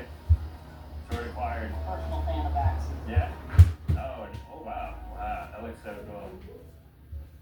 Oh wow, thank you for showing me that. Alright, well I'll still get my sword right now, but maybe on the way out I'll pick up one of those. Cool, thank you. Just picked up my sword, so we're ready to go into the Hall of Peralata. I like it here. I'm having a good time here. I'm ready to go in though. We're going to be with our entire section, and I think it's kind of like 1v1v1. There's like 6 different teams, and you ultimately want your knight to win by like hitting them off their horse. So we're about to go up to our section right there. I think the show has begun. It's a little bit dark up there, but it looks like a good time. So let's go to the red and yellow section and begin our Medieval Times experience. Alright, we just arrived. We put in order. Potato soup to start, but it's crazy. Alright, so that's the enemy. We're the red and yellow, not yellow. So we want him to go down. Woo! This is our guy. Our guy's about to come out. Oh, he's bald. He's bald. He's bald. Let's go. Bald night. There's 4 courses we get. First thing we get is a little cold tomato soup here, and then we have a mug of light food. But you can also get this filled with any drink you want: beer, lemonade, water, iced tea, whatever. So I think it's gonna come in courses. I'm pretty sure we get like chicken and roasted corn is like our main dish. I think for the next 45 minutes or so, we're just gonna be enjoying the show, eating up our appetizers, and we're gonna see who wins. I have heavy money on our guy. Just kidding, don't get it. Oh, let's go! It looks like a Bob. If I had to guess, the name is Bob. Now time for the garlic bread. Looks like one of those like frozen garlic breads that you just heat up. What are we gonna do much today? Nothing crazy. I wonder how the people who work for Medieval Times get into it. Like, are they trained actors? Are they like more equestrian on that side if they're riding the horses? If anybody knows the details, I'd love to know. Oh, the bird's pat. He's about to go right above us now. He was this close to us. They have this really well-trained bird or falcon that's just going around. I'll try to get it one more time. It's gonna come in 3, 2, 1. Wow, that's crazy. They just announced that the feast has been served, so I think that means we're getting our main entree now, which I believe is the chicken and the corn. So you'll see all the waiters up there just starting to bring the food. Let's see if it's good. So far, not gonna lie, the food is not the highlight. And what's cool is that medieval times, just like during medieval times, you eat with your hands, so you know your utensils. All right, here comes the chicken. He's just like serving it like mess hall style, just going down. Thank you. This chicken is so big. Look at that. And it looks seasoned and everything. But yeah, you have to eat with your hands here. That's good chicken. It's good value too. You get a lot of chicken. We just got our pictures, but I think there's been a mistake. That is not us. I don't know why I have this. Oh, here we go. I don't know why we also got pictures of somebody else.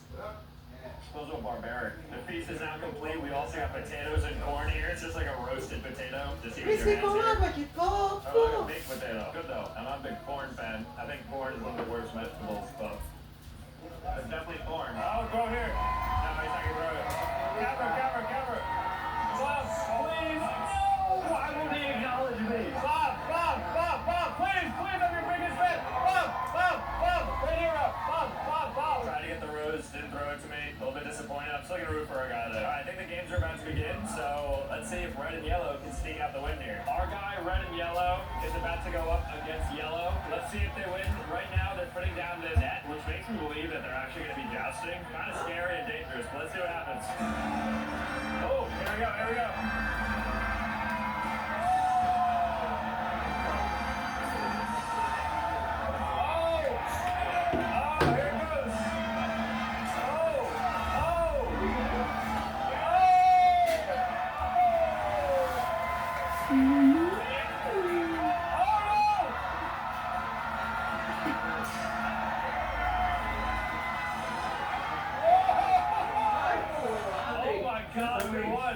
enjoy them. And just in time for the dessert, we have our eclair here. Good job, Bob. Good sportsmanship too right there. And then the eclair bite, top it all off. Not good. But we did win. All right, just finished up in medieval times. I'd say the food was really bad, but the experience was awesome. It was a lot of fun. It's kind of like a Broadway show for 2 hours. We got to watch our guy win. I leave him with a sword, got some pictures, a full belly, and honestly, a really good experience overall. So medieval times, I see why they're thriving as compared to some of the other themed restaurants in this video. So I'm going to give them like a 9.5 out of 10. Not much to improve besides the food. You're not really there for the food. All right, guys, we're outside of Bubba Gump's Shrimp Factory. This is a restaurant that is, of course, brought to you from the 1994 Forrest Gump film, and for some reason, Paramount, who owns the Forrest Gump IP because they produced the film, decided to then work with a restaurant group to make the restaurant behind it. This restaurant never made sense to me. Like a single scene from a movie could evolve into 40 restaurants at its peak, and now there's 31. They just serve fried shrimp. I think it's overpriced. I've never been here before, but just like scanning kind of like the menu in the outskirts. This place I'm very interested about. Interestingly, the owner of Rainforest Cafe, Landry's group, also owns Bubba Gump, and they own like Del Frisco's Grill and stuff. So there's a lot of things going on here. Lots of confusion for this one, so I'm really excited to go in to see what things look like. Here we are going up. You'll see it's like very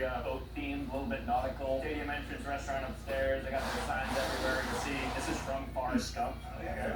Yeah, 2 people. All right, we cannot take our time. We are getting pulled to our table. All right, just sat down at Bubba Gump. Didn't get a chance to like walk around too much, so we'll do that afterwards. But from the inside, it looks pretty cool. It's not very crowded in here, despite it being a Saturday in Times Square. As you can see, we have a really nice view, but I'm not going to give that to Bubba Gump. That's more so just because we're in Times Square. We're going to place an order. We're going to get their breaded shrimp, which I think is the most popular. We're going to see if it's good. Here's what the prices look like. Seafood can typically get expensive real quick. Okay, so if you want to get like the Shrimper's Net Catch, you can get a half a pound for $19. I don't know how that translates. So maybe we're going to get that and we'll just test it out. So this entire restaurant is themed around Forrest Gump. As I mentioned, you'll see Run Forrest Run, Stop Forrest Stop. I wonder if there's like a way you use these, like you flip it when you want people to come over, like your waiter, and when you're done, you want the check, maybe you say stop. I might play around with that to see if it actually works in practice. Order has been placed. We got the Shrimper's Heaven, which is like a sampling of all the different shrimps. Feels like it makes the most sense to get that here at Bubba Gump's Shrimp Factory. So let's wait for it. Let's see if it's any good. It was about $30, so depending on the quantity, maybe that's fair. Pretty sure Red Lobster is similarly priced. Let's see. Shrimp sampler has just arrived. It looks like a shrimp tempura and then multiple fried shrimp. I don't know if there's a difference between these two. Maybe one's coconut shrimp, I guess, and the other is just like a fried shrimp. And 3 different kinds of fried shrimp. They're very hot right now, so I'm gonna let them cool down before I try it, but I will try a fry first. Fine. You know, I'm just gonna go for it. Go for some cocktail sauce. Not as overly breaded as I thought it was going to be, which is a great thing because I like getting like a high ratio of shrimp to breading. This is what it actually looks like. I actually really enjoy this, and I think the breading's quite good too. Shrimp tempura is a really interesting choice to serve on the menu because tempura, of course, is Japanese and has nothing to do with Louisiana. Don't know what this sauce is, but I'm gonna try it on the tempura though. I don't like that at all, but that might just be because it's tempura. I think it's just like an excuse to get some more shrimp on the plate, but I don't think it really adds anything. And then finally, we have our fried shrimp right here. Oh, I'm gonna go for this final sauce here. Oh, there we go. There's a lot of attention to detail, which I do appreciate. So even the paper that is supporting the food, the Run Across America, Millionaire Forrest Gump, it's like all news articles that are generated about Forrest Gump. Everything is Forrest Gump branded. Look down at the table, you're gonna see quotes or "Now Mama always said." It's so long. I'd say so far out of every themed restaurant, I'm most impressed in terms of the detail they're putting into literally everything at Bubba Gump. So good job on that. Food is what it is. That's the review. So I believe this is Forrest Gump's living room. They just modeled it to look exactly like it. So you could sit in here. They got family portraits on the wall, the same exact wallpaper from the movie as well. It's just a cool little section that they have where there's like windows too peeking into it. Right now we're being filmed through the window. If you back up a bit, you'll see that we are in the frames of an actual house. This is iconic from the movie. This is the bench in which he's sitting on where he says, "Life's like a box of chocolate. You never know what you're gonna get." I think he's sitting right here like this. They're also playing Forrest Gump on repeat right here. Just infinite streams of Forrest Gump just being had here. Tom Hanks apparently has no affiliation with this restaurant as far as I know. He might have some sort of like royalties on the back end because it might qualify as merchandise. And speaking of merchandise, we're heading to the gift shop because I want to see something cool that I could buy here. I immediately gravitated towards a bubblegum ping pong paddle, mainly because I don't have a ping pong paddle. I also don't have a ping pong table, so maybe that doesn't make too much sense. I like this. My mama says I'm special. You're all special. This is quite cute. It is a shrimp, I think.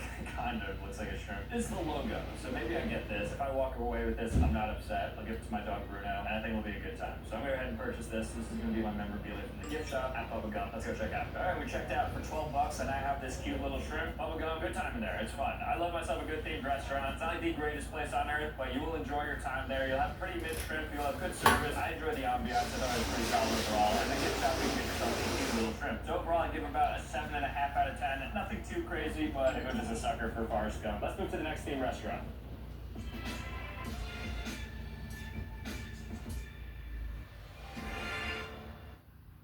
Texas is feeling unlucky.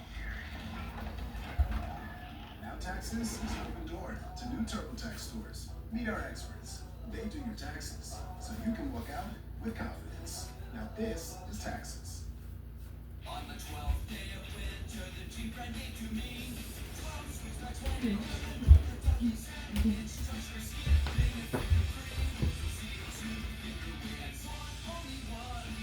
Jeep, there's only one. We partnered with Michael's to create our dream holiday spaces. Whatever your vibe is, Michael's is the place to get inspired and make this something new. 3, 2, 1, go. Oh my god! I don't know what. Bring this. The next theme restaurant we're going to be looking at is Hard Rock Cafe. Now, the Hard Rock brand had 172 restaurants, casinos, and hotels at its peak. Now it just has about 155, as a lot of specifically the hotels and casinos went under. I think about 5 of the restaurants ended up closing. They're not necessarily disappearing at a really crazy rate, but nonetheless, there's certainly some sort of downfall happening here. I've never heard of the Hard Rock Cafe before. Hard Rock is just alluding to rock and music because it's kind of like America, rock and roll. It got popular, I believe, in the 80s and 90s is when it kind of like took off. But now in 2025, less and less people are going to it, so let's find out why. We're inside of Hard Rock now. We are in the gift shop, so this is where we're going to probably go after we eat. So it's cool walking through a gift shop first. It's kind of similar to the Rainforest Cafe. A giant guitar right above us, and if we follow that down, we'll get to the restaurant. Looks like they're having their World Burger Tour of 2025, so I think we have to get a burger. That seems very American, very rock and roll anyways, so that just reinforces it further. Does anybody know who this is, or this guy? He's the CEO, right? We're just using randoms to promote this place. So we're going to the basement. This is like the second set of stairs to go down. They have symbols here for the drums that you hit, I think. I don't know what that's called. And we were here. They have like old time ID tags / dog tags so you can make. Maybe we'll end up getting that. And then they have a really old, maybe Harley Davidson, some sort of Moto Guzzi. Right there's a note from John Lennon. A is for something, just going through the alphabet. And then we also have a lot of stuff from the Beatles, just as a group and a collective. They seem to have signed something for this Hard Rock. And it goes on. There's like signed records, everything around here, so no shortage of hard rock and roll memorabilia that's on the wall. We're here for the food as well, because that's notably the most important thing in any restaurant. Well, it's very Beatles themed everywhere. Beatles, George Harrison's guitar behind us, wall of guitars right here. Just sat down now at the Hard Rock Cafe. Massive in here. Probably seats like 1,000 people if I had to guess. It goes all the way down and back as well. We're in like a really busy part of it with the bar area right here, and then we're sitting next to John Entwistle from The Who. It's like his pantsuit, or I guess his leather jacket and pants. We're gonna check out the menu. As noted, it is the World Burger Tour happening right now, so I think it makes sense to just get the New York City burger at an American restaurant. Want to take advantage of their special tour happening right now. So let's do that. Taste the food, check out the service, check out the gift shop, and just feel the ambiance and see whether or not this themed restaurant is any good. I do like it so far though. It's cool here. Messi is a major spokesperson. This is the 3rd time I'm seeing him, and he has his own chicken sandwich here called the Messi Chicken Sandwich. I did not realize Hard Rock Cafe had the budget to acquire arguably the most popular person in history outside of Jesus Christ. So they have big budget, they have a Messi chicken sandwich, and it says that it is actually made for you by Leo Messi. I don't know if we should get that. It feels like they're pushing it pretty hard. An entire page on the menu of like 8 pages is dedicated to it. So I'm split between getting that and then maybe the burger. All right, I made a decision. I ended up getting the Messi chicken sandwich. I just want to know if it's actually any good, because you see these celebrities endorsing things all the time. You know, let's see if he's actually behind the structure of it, the recipe. They showed him in chefware, so it must be good, right? Like if you're gonna throw your name, which carries a lot of brand value behind something, I'm just curious if it's any good. One thing about this place is there is so much stuff on the wall. There is not a square inch that isn't covered with some memorabilia. Be it a guitar, be it a record, be it somebody's clothing, everywhere. Like no joke, there must be 10,000 things plastered on the wall. It's actually quite impressive. And this is just one of their 150 locations. As far as themed restaurants go, this one has way more people in it than I expected. Now it is Saturday in New York City, Times Square on a beautiful day, but nonetheless, this restaurant does not feel like it's dying at all, even though about 10% of its stores are closing. So a lot of people are still going to Hard Rock. Let me know if you guys have been to Hard Rock Cafe recently, because as far as I remember, this is my first time ever here. All right, as I'm saying that, our food actually arrived, the Messy Burger, and they even note again, made for you by Messy. Messy is actually in the back right now, and he cooked up this $22 chicken sandwich, so I have to see if it's good. I mean, how often is it that you get a superstar, a global superstar, making you a two-tier chicken sandwich? I don't even know what's on it. I didn't even read the description, so this is just a bite, unknown bite that is about to happen. Wow, they have good chicken here. I was almost expecting fast food style crisp to the chicken. Yeah, the fries are pretty good too. Wow, good job to Messy, good job to Hard Rock. You made a pretty decent chicken sandwich. All right guys, just finished the chicken sandwich. Really good. Honestly, like 8 out of 10 chicken sandwich. As far as like themed restaurants go, I thought it was really good food across the board. I mean, the fries, the chicken sandwich, that's mainly it. So our bill was pretty cheap in total. It was like 22 bucks. So the average meal here is probably around that. After we pay, we're gonna go to the gift shop, check out some of the memorabilia. I'm gonna of course get something there, and then we'll be on our way out. But so far, vibes are really good. Food was really solid. I'm liking Hard Rock Cafe. Definitely sitting at a recommend, unless they have like crazy prices at the gift shop, but I can see this being around like an 8.5 out of 10 experience. All right, just finished up eating, and now this is the gift shop. We entered through here, so now I'm gonna actually try to find something to buy here to commemorate my wonderful time at the Hard Rock Cafe. More Messy stuff. Everything's Messy branded. You must have some fat deal with Hard Rock. I think we just keep the theme, and I just get this Messy, what is it, like a figurine? Let's just make it nice and easy. Here he is in the flesh. I'm happy with that, and I'm happy with the food too, just the entire experience. I think Hard Rock as a whole is a pretty good spot if you want to go to. It's definitely not like dying.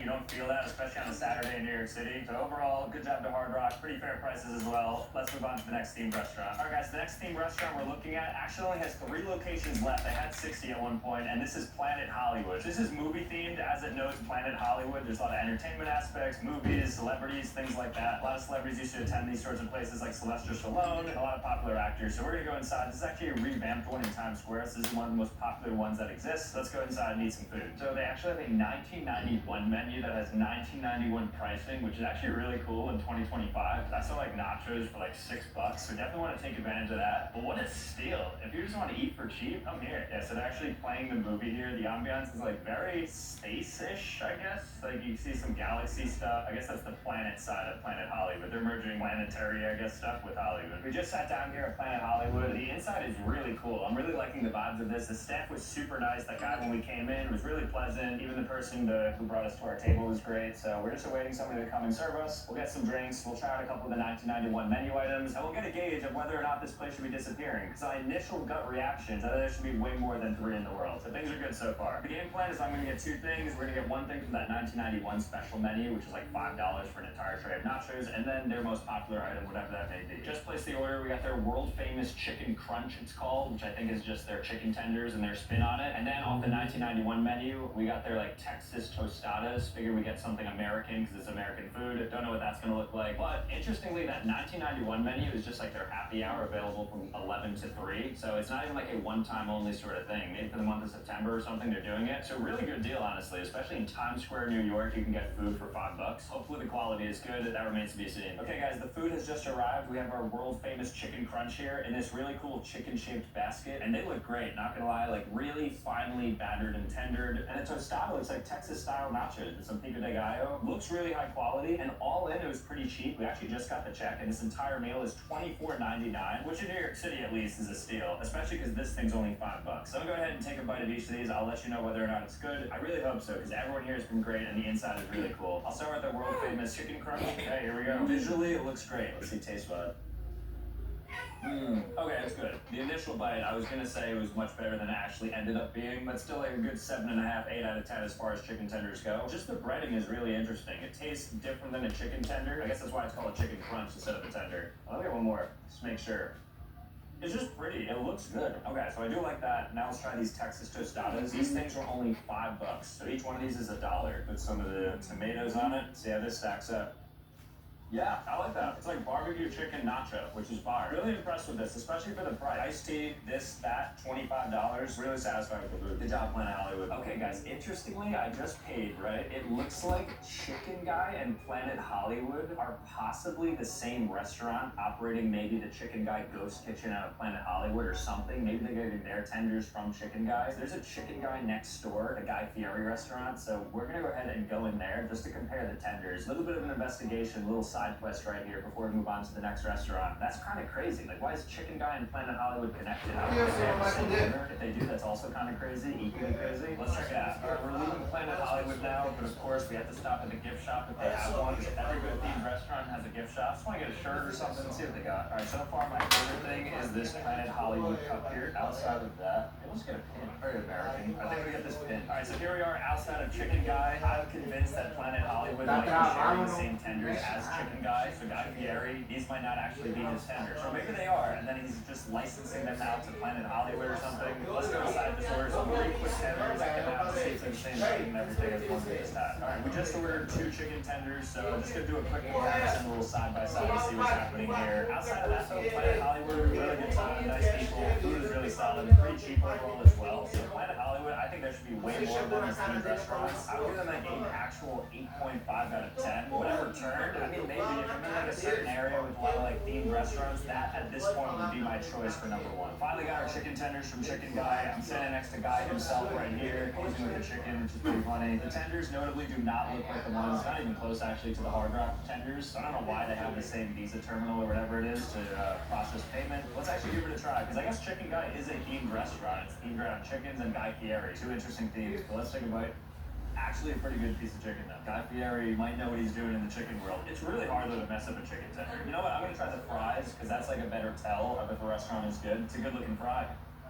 Yeah. Listen, I'm sorry for doubting you. Guy Fieri makes a good piece of chicken. I have nothing bad to say about this place. It's not really a restaurant, more like a chicken joint, so they're not going to be included in the rating. They're also not disappearing, they're propping up. So there's no downfall to them, of course. Just note they do not have the same chicken as Planet Hollywood. Alright guys, well those are all the themed restaurants. I hope you enjoyed the video. Let me know what your favorite themed restaurant is, and if it still even exists. But with that being said, thank you guys so much for watching. And if you want to see more content, make sure to click here. Otherwise, subscribe and we're out, and I'll see you next time. Peace. Discover a story that's been distilling for decades about our family's commitment to crafting the best of the great Kentucky bourbons. This is the story of Heaven Hill Bottle and Bond. Not enough to justify putting together. Yet you respect yourself too much for the microwave. Oh, Cuisinart air fryer toaster oven. Is there anything you can't do? No. A work of Cuisinart.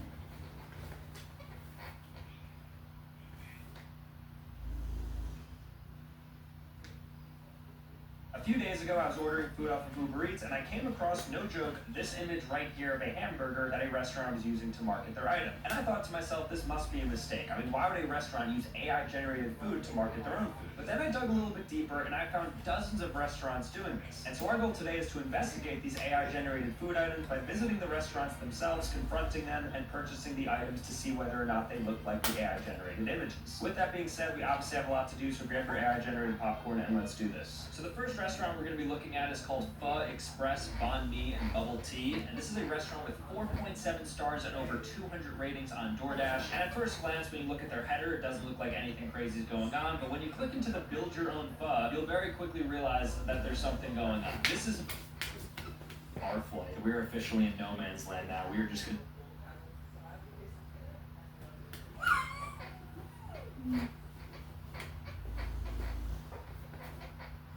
If there's one place on Earth where time doesn't actually exist, it would be an airport. I mean, think about it. You have people flying in and out from all different time zones and cities, so by the time you get to the airport, it doesn't even matter. But that had me thinking, Because why then do they close most stores and restaurants after the midnight hours? In fact, TSA at most major airports closes between 12 and 3 o'clock. Well, to get to the bottom of this, I booked the last possible flight at multiple airports, and I will be missing my flight so I can stay in these airports after the midnight hours to see what the heck is going on. We obviously have a lot to get to though, so make sure to grab your popcorn and let's do this. Okay guys, as you can see, it is 12:13 at night, so it is officially past midnight, and we are at JFK Airport in New York. I booked a flight at 6 a.m., which means I'm technically allowed to enter the airport because you need to have a same-day boarding pass to get through. We are at Terminal 4. It's actually one of the only terminals at any airport in the entire country that has 24/7 security, because most of the time if you get to an airport at midnight, they're going to tell you to wait until 3, 4 o'clock in order to go through. But we were able to go through because luckily JFK, like I said, is one of the few airports in the entire country that lets you go through at midnight. So let's go inside right now. I'm really curious to see how many people are inside at this time, because right now, by the looks of things, I mean, there's like a single agent over there at Delta. All these self-serve kiosks are completely empty, and just generally, there's probably less than like 12 people in this airport, which for a major international hub like JFK, you never see. So let's go inside and see what's happening. TSA is right there, so we're gonna have to drop the camera. We'll pick things back up once we get past security. I'm really excited to see what's even open and just like if there's anybody here, because by the looks of things, I don't think anybody's gonna be here. We're probably gonna be the only people here. All right, so we just cleared security. Michael actually had to get detained. He was like pat down extra thoroughly. We're officially through, so we're gonna see what things look like after midnight at the JFK airport. My first thing is I want to see if any of the lounges are open. So we're next to the Sapphire Lounge for Chase. I should be able to get in because I am a Chase Sapphire holder. But let's see if it's even open, because I feel like they close around like 11, 12 o'clock. But the moment of truth here. Unfortunately closed. And it says their hours right here, 5 to 11. So if you do happen to go to the airport at midnight, you probably can't access any clubs, because I'm assuming that's going to be the case for every single club we see today. It's the same for Amex as well, except 10 p.m. So we're heading to all gates now. My guess is there's going to be a few restaurants open, right? It's an airport. Time doesn't exist here. So you would think that after midnight, there's probably like 20% of stores open. That's my guess. I mean, at the very least, I'm expecting to see like a fast food restaurant, like a McDonald's or something open. But who knows? This is the Delta terminal, so it's one of the nicer terminals at JFK. So I'm assuming there's something premium open. Maybe we'll even see some cool vending machines. Your guess is as good as mine. So initial reaction is my voice is echoing because of how few people there are. I mean, I do see a group of 5 people right here, but we're starting to see the sleepers, which you don't really see too often. So over there, you'll see like 6 different people sleeping. I guess it's their bedtime. So right now it's probably like 12:30. Yep, right on the dot. And people, I guess, are going to bed because they may have early flights. They may even be on our 6 a.m. flight, which we will be missing conveniently. Maybe they're getting some shut-eye so they can hit their flight. So our first friend of the night that we see is our giant Lego friend. Is this real Legos? Wow, this is made of real Legos. So I guess he's, what, a pilot or something? What's he supposed to be dressed as? Throwing him in a paper airplane? That's really cute. I wonder if that means there's a Lego store nearby. Looks like there is. There's no way it's open. That'd be fun if it was. All right, as I'm walking by, I noticed some red stain on the ground that may or may not be blood. I don't know what happens here at midnight. Apparently some bad things. All right, so my goal is to go in a couple of stores that are open because there's not many people in this terminal, despite it being, again, one of the largest international terminals. But everything seems to be shut. Can't get your coffee, can't get your pizza, but maybe you can get your Legos because that's the only indication of life, that sign that we just saw. Well, well, well, look what we found here. A McDonald's, the most lively spot in this entire terminal at 12:30, of course, is the McDonald's. I don't think you could sit inside. It looks like the actual store is closed, but you can get a Big Mac and fries if you wanted to by waiting on that line right there. I might get hungry as this goes on because we have to walk the entire terminal, which is pretty big, so I'm still hungry going back. And if the line is shortened, I didn't expect there to be 10 people. There's about like 25 total people in the terminal, and 12 of them are right there. And right next to the McDonald's, of course, is a Starbucks. Why are there so many people in this area? Look at all these NPCs. So it looks like all these people got delayed because there's currently like a nor'easter that's happening in New Jersey and New York. So I think because of that, there's a lot of delays. So people were supposed to fly out a couple of hours ago. But what are the odds if we come to the airport hoping to get nobody here and it ends up being like as packed as midday? All right, so there's a duty-free shop that's open in this wing, and it's not just alcohol. So if you want to get some Halloween candy for the low price of $40, you can get a party pack of Hershey Kisses. Now, these are cute. Take a guess. Right now, take a guess how much this is. It is handcrafted. It's very cute. What do you think? You have 3 seconds to guess. 3, 2, 1. If you said $32, you'd be correct. You can get this off Amazon or a claw machine for less than $5. I do like this. I think this is a cute design. Michael just noted that they have some like Instagram brands here in the airport. So this one is Camp Snap. I guess people want to buy like disposable cameras before they go on their flights, and they can just take some raw photos. Screen-free digital camera. It's a very like open concept bodega here. One second you're walking the aisle, the next you're confronted with magnets. Netflix popcorn? What are these brands? I guess like if you can't get into major retailers, you just go into airport retailers. Alright, this is more like it. So once you get past those 5 main gates, it starts to get pretty dead. So over here, I don't know, there's like 8 total people just sitting down. Looks like you can buy a SIM card here, among other things like earbuds, USB-C cables. So our first vending machine is just a SIM card vending machine, which is, I guess, interesting. It's cool that you could connect to the world just through a vending machine here. I wonder if people actually still use these. Oh, this gate is dead. Here's the Delta Sky Club. Of course, this is closed as well. It looks like they go till 10:30. Very futuristic on the inside there. All right, so I was gonna take a nap over there, but it looks like I'm beat. It looks like somebody else got there first. I guess I'll have to find another spot. All right, so this is open, but there's seemingly no attendant. Wow, I think this is entirely self-serve. The level of trust at an airport must be sky high. Stuff is so expensive. Let me see something pretty normal, like a candy. I want to see what it goes for. All right, M&M's, don't guess. I'm going to show it to you, and you tell me what you think this costs. Ready for it? Standard bag of peanut M&M's. 3, 2, 1. If you said $5, you're right. $5? Everyone says, and even myself, that Nerd Clusters are their premier candy. But if you really know ball, you know that these Fruit Gushers are the #1 candy of all time. It's crazy because they used to not be classified as candy. They were just like a fruit snack that you would have at your lunch. The only candy worth $6.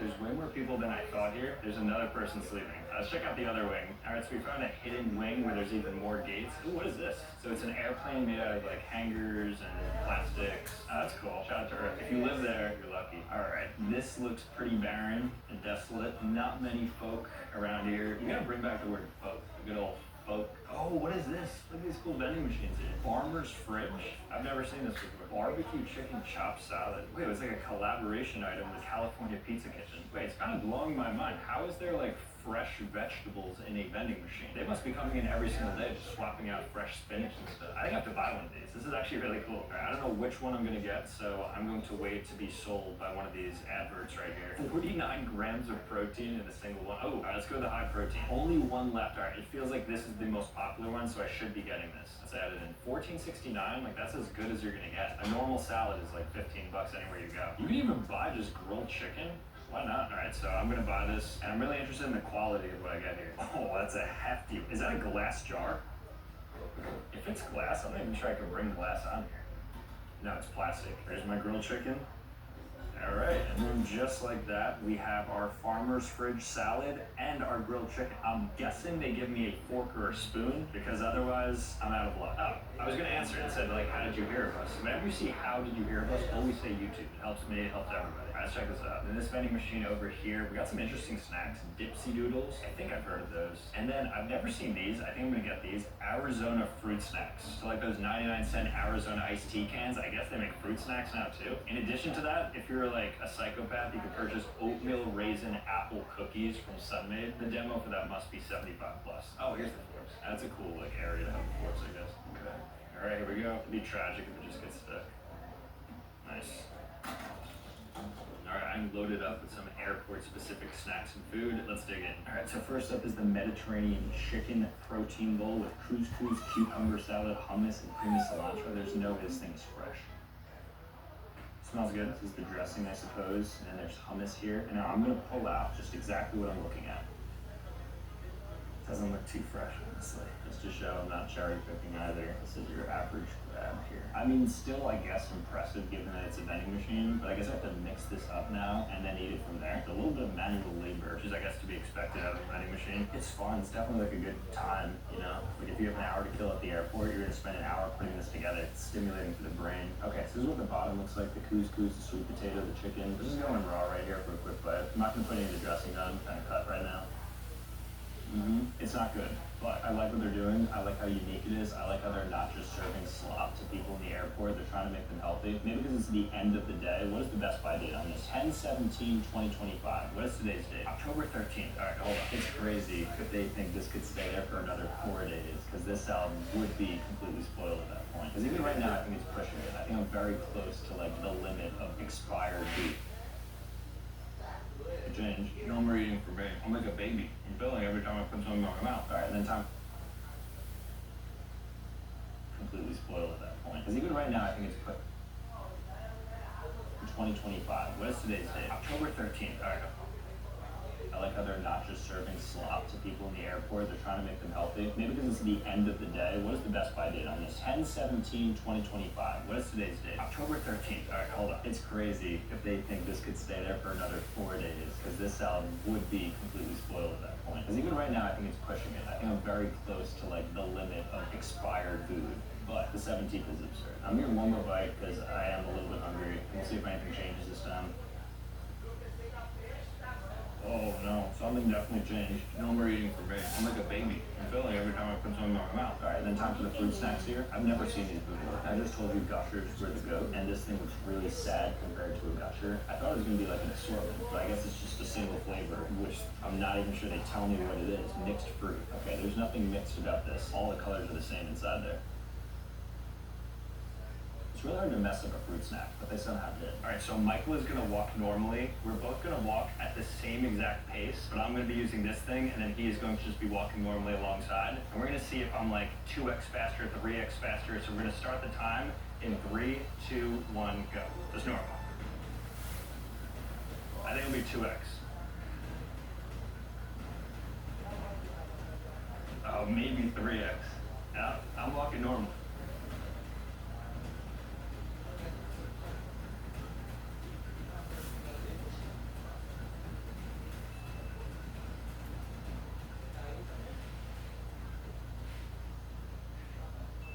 I didn't have the stopwatch going, but I think it was probably 2x faster. I was probably somewhere like 20 seconds, and you were maybe 40. That could be wrong. Maybe I was 15, you were 30. I'm really curious where this activity is coming from, because there's a few people in this side that are just coming out, so there must be a flight that just came in or something. But otherwise, really empty. Me and Mike were just saying, it's kind of cool being in an airport when you don't have a flight, because it just feels like a mall. You're just walking around stress-free. I mean, we bought flights, so it's gonna cost you a couple $100 to do it, but it's kind of like a luxury shopping experience. Oh, this is a dead wing. Look at that. Handful of people.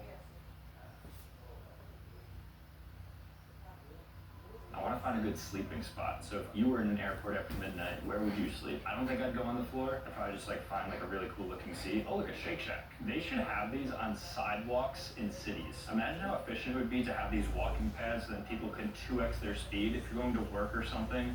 And then imagine you're also speed walking on top of it. It's like you're effectively sprinting. These things are so OP. I never understood why they're not in more places. It's airports and then bus. You don't see them in malls. You don't see them in major cities. They're literally nowhere besides here. Look at that.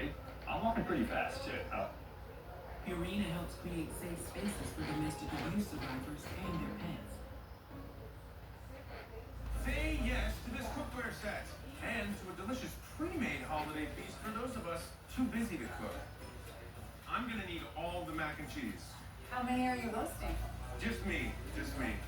Say yes to this award-winning apple pie and to affordable shaving products. Show me new look. It'll grow back. Say yes to what you want this holiday and to the joy of Santa. Everyone's gearing up for the holidays. In a Chevy of their choice. And it all comes together in a shower. My baby slept through the night. So I did too. Hey, I woke up rested enough to do something for myself. Oh no, we got more farmers' fridges. We have 2 back-to-back farmers' fridges. Are you kidding me? And both of them are unavailable. Okay, that's cool. We will be restocking with fresh food soon. Thank God. I don't know why there's 2 next to each other, and also why there's 2 ATMs next to each other. I think something's weird here. We got airport sushi here, bento sushi. What do you think's better, airport sushi or gas station sushi? I think airport. Buffalo Wild Wings? Wait, can I legitimately order here? Touch the screen to begin. Am I actually able to order right now? I mean, the TVs are on and everything. I think I can maybe order something. Let me try to order some wings. 10 boneless wings. Sauce, hot, medium, blue cheese dressing with celery. No, review the order. No, I'm not an employee. Government name. Pauline's. Am I about to lose my money? There's no way this is open. Really want to get scammed by it. Alright, so I officially ordered from the kiosk 10 boneless wings. It's closed. Alright, I'm going to circle back. I'm going to give about like 20 minutes and hopefully my wings are ready for me. Otherwise, I mean, I just donated $22 to Buffalo Wild Wings at JFK Terminal. If you're seeing this and you work at the Buffalo Wild Wings, you owe me. Either now or hit me up, because there's no way I just did that, because I don't see a soul in here. Alright, so right across from the Buffalo Wild Wings is a Starbucks, so I'm gonna see if I can order something. I'm not sure though. I don't know if it's also like open but closed. I'll just get something decaf perhaps. Let's see if we can get here. Hopefully I'm just not like a fool again just waiting.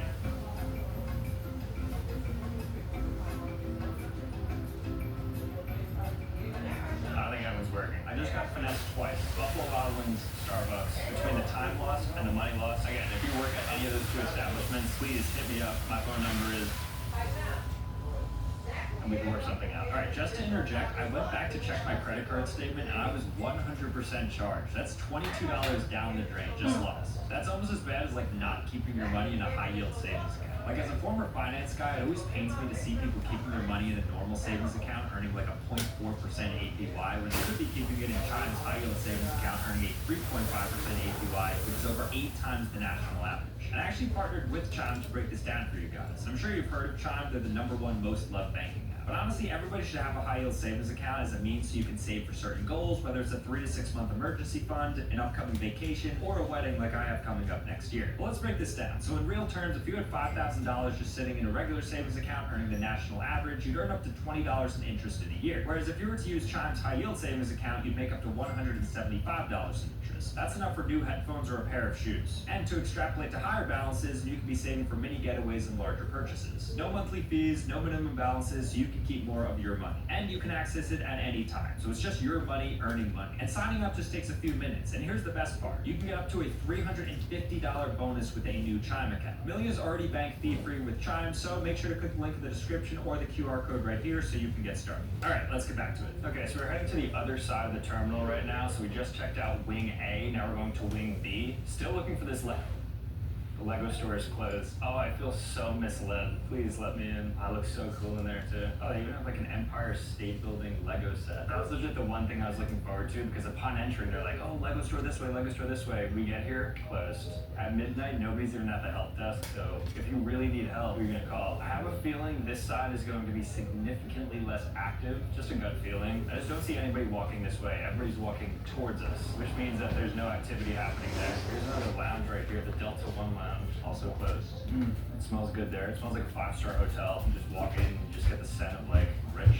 What does that smell? Probably like lavender. Oh, they actually have massages here. They're not open, so if you have a late night flight, you can't get a massage. Otherwise, though, that'd be nice to hit. All right, rare sight. The Zamboni is here. The guy cleaning the floors. You never see that during the day. That is like a specific late night flight. I have a good feeling about this side of the terminal. Bro, what is this?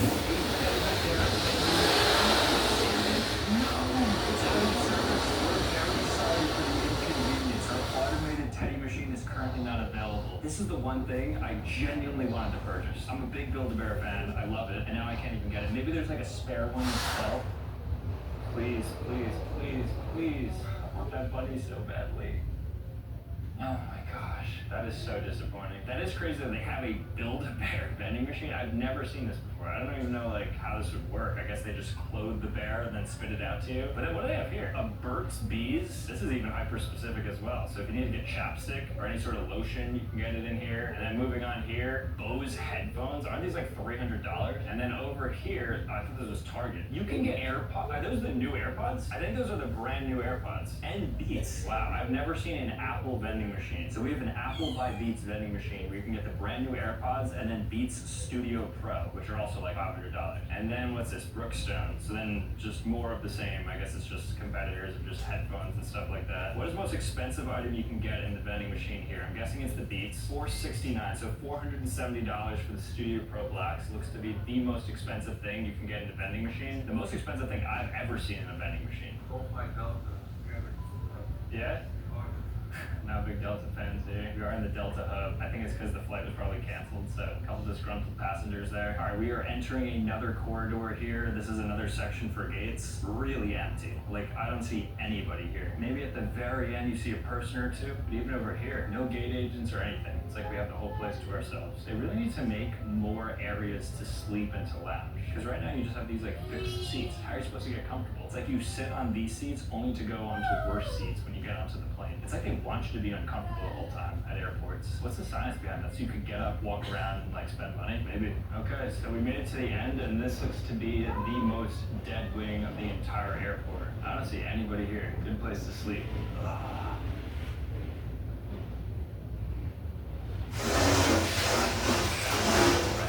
Right here by Delta. I think it's a place where you can go in and sleep. I don't want to disturb people if they're sleeping, but I do want to take a peek in there. If nobody's in there, I'm going to get a quick nap. There's a lot of people sleeping in there. That's cool that they have that. It's actually a really nice touch. So right now it's 1:35 a.m. and you know it's late because the only people here are employees and people sleeping, and everything is closed at this point. But I still do have one more bone to pick. I want to go to the Buffalo Wild Wings because they owe me 10 wings, whether they like it or not. I paid $22, and we're gonna see if they're open. Maybe they have a chef that's back there and he's cooking and he's gonna give me my wings, but I need to get them. Otherwise, like I said, Buffalo Wild Wings, we have a massive issue. So let's head over there right now and let's see if they have it ready for me. Moment of truth. Does Buffalo Wild Wings have my order?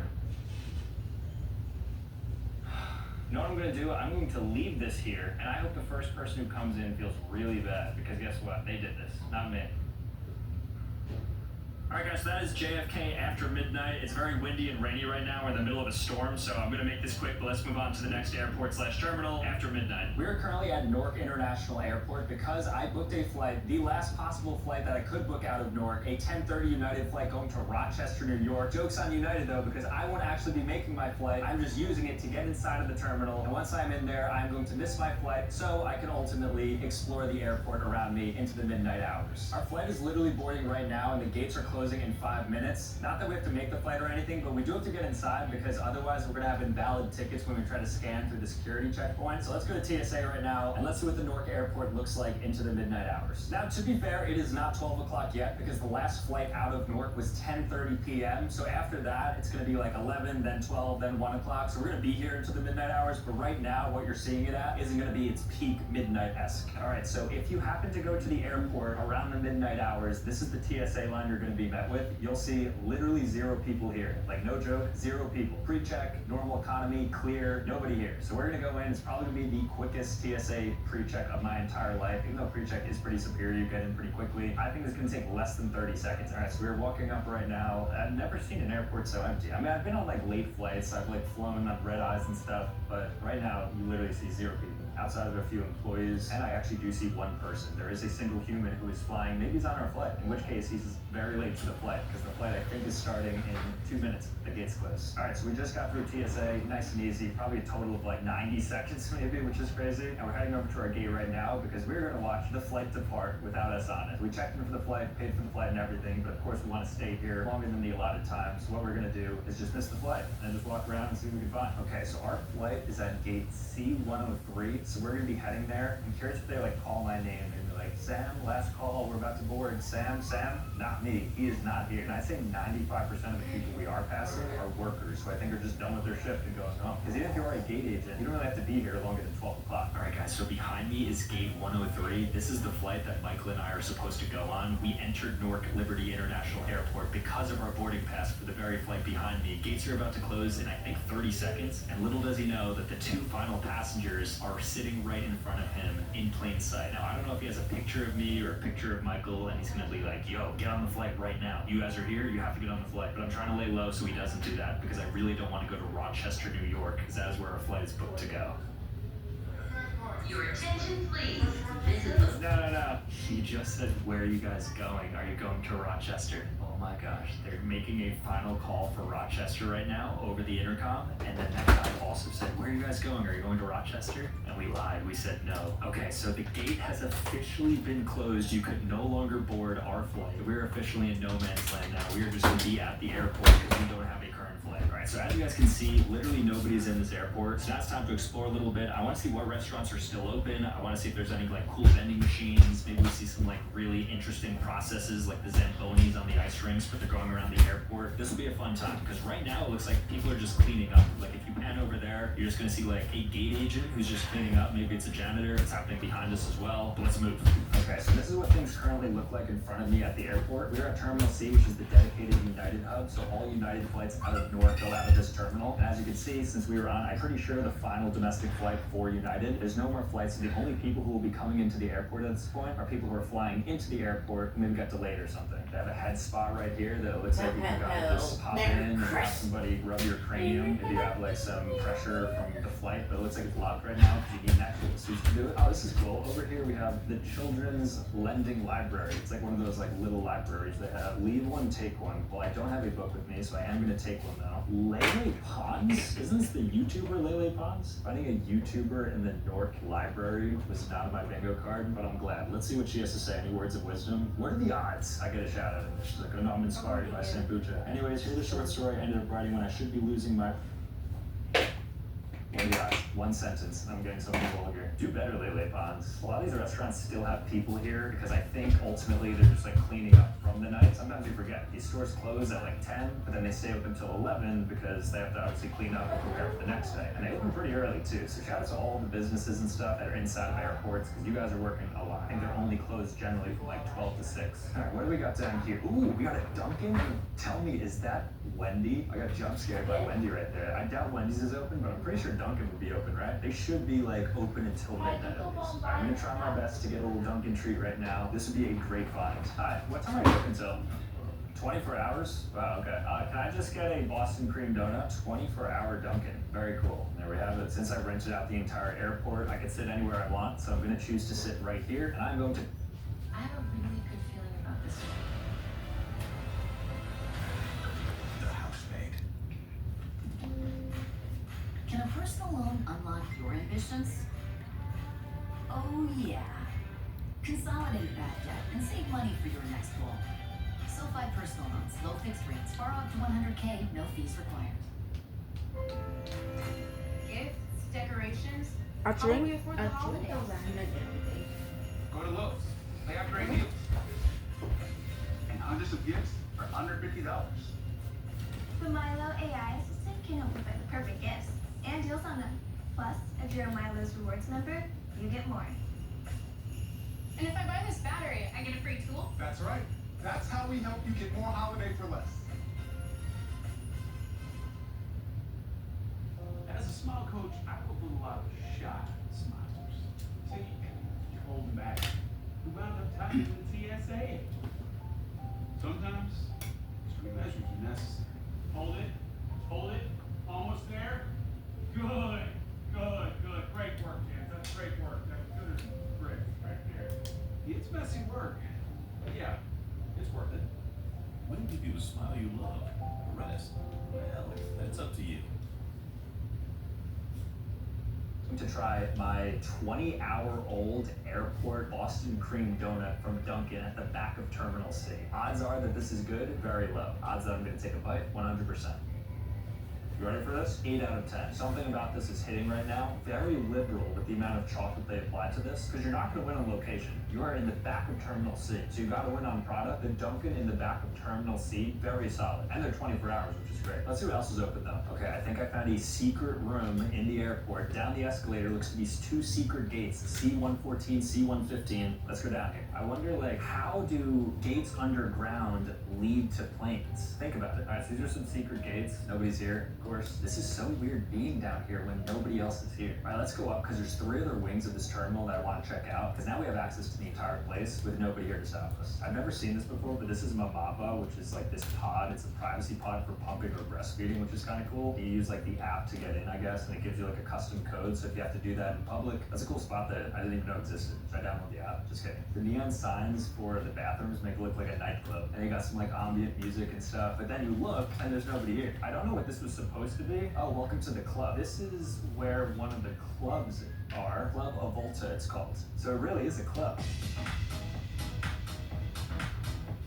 So So something that's cool about being here once the final flight has departed is that they start to put the morning flights here. So you'll see the earliest flight that you could take seems to be a 6 a.m. flight. So we're already into the next day, despite still being here from the night before. And they don't even have the rest of the flights up on the flight board yet. Now, some stores do seem to be 24/7. Like they have a gift shop here called Chibo Express. I don't know if that's 24/7, open till 11, open till 12. Not entirely sure, but there are some stragglers that are definitely open longer than just like the normal 9 p.m. close time. Okay, I found some vending machines. This is the first two that we found. What do we have? So phone cards and SIM cards. And then in here, you can get Dramamine if you have motion sickness, Tylenol, which you can take if you're pregnant. And then we have Bye-Bye Germs hand wipes. So there's just a lot of clean and safe travels things. Okay, I feel like I can get that toothbrush with just a little bit of a shake. Let's see if I can get it.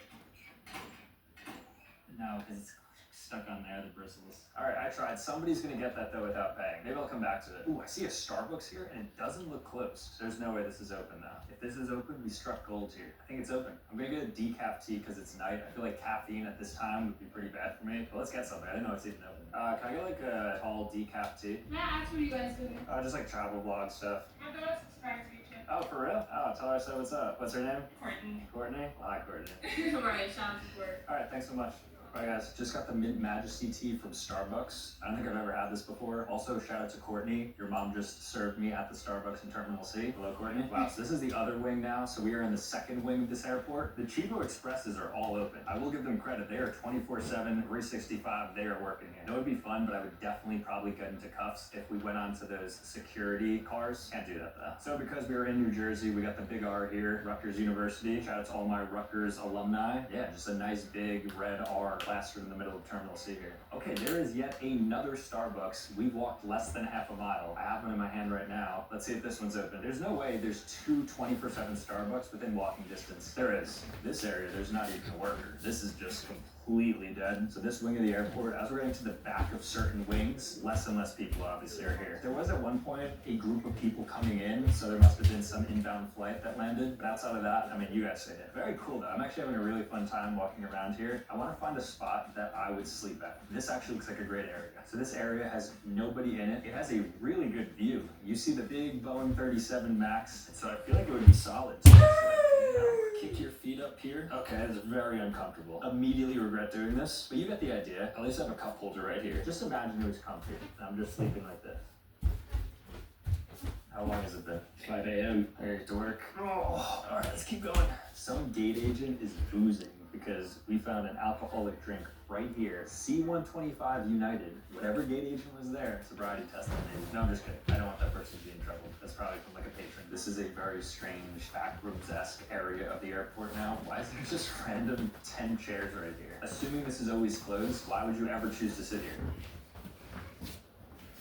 Okay, so I found a bird on top of the light fixture right there. If you zoom in, I don't know what kind of bird it is. 2 sparrows. Are they stuck here permanently? Because once you're in here, how do you get out? There is no open way for these birds to get out of there. How did they get in the first place? Do they just come through one of like the tunnels? So this is where they have the service animal relief area. So if you're bringing an animal on the plane and they have to pee or poop before their flight, this is where you bring them into. I'm sure we just walk in, right? Oh, that's cute. They put a fire hydrant to incentivize them going to the bathroom. It smells better than a normal bathroom in here, which is surprising because they do it directly on the floor. So it means people are actually picking up after their dog, like the sign says. So that's good. Do I see a grand piano in the middle of the terminal? Is it rude to play this like around midnight? I gotta play something. I'm about to go crazy here. There's no way it's on, right?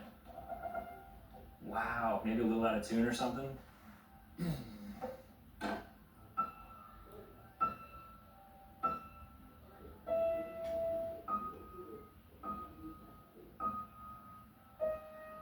That's all you got. That's crazy they have that active in the middle of an airport like that. Talk about disturbing the peace of people. We've still yet to find a really cool vending machine outside of that one that almost had the toothbrush falling out, which we're about to get back to again, so maybe I'll give it a little kick because it's starting to get late enough where I have to brush my teeth. But we've returned now, and it actually looks like somebody even tried to fidget with it a bit more. It looks easier than ever to try to get this now.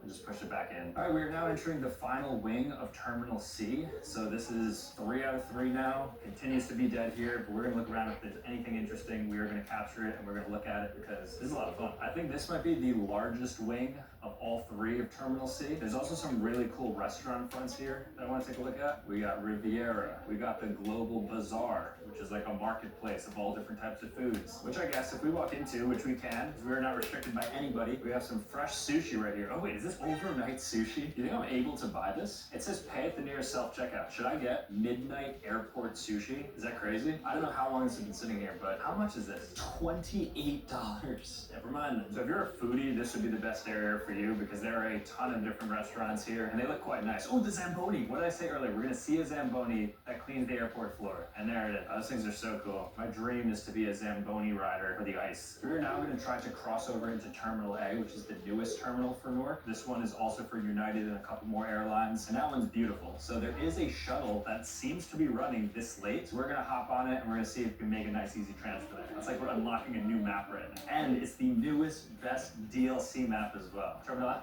thank you.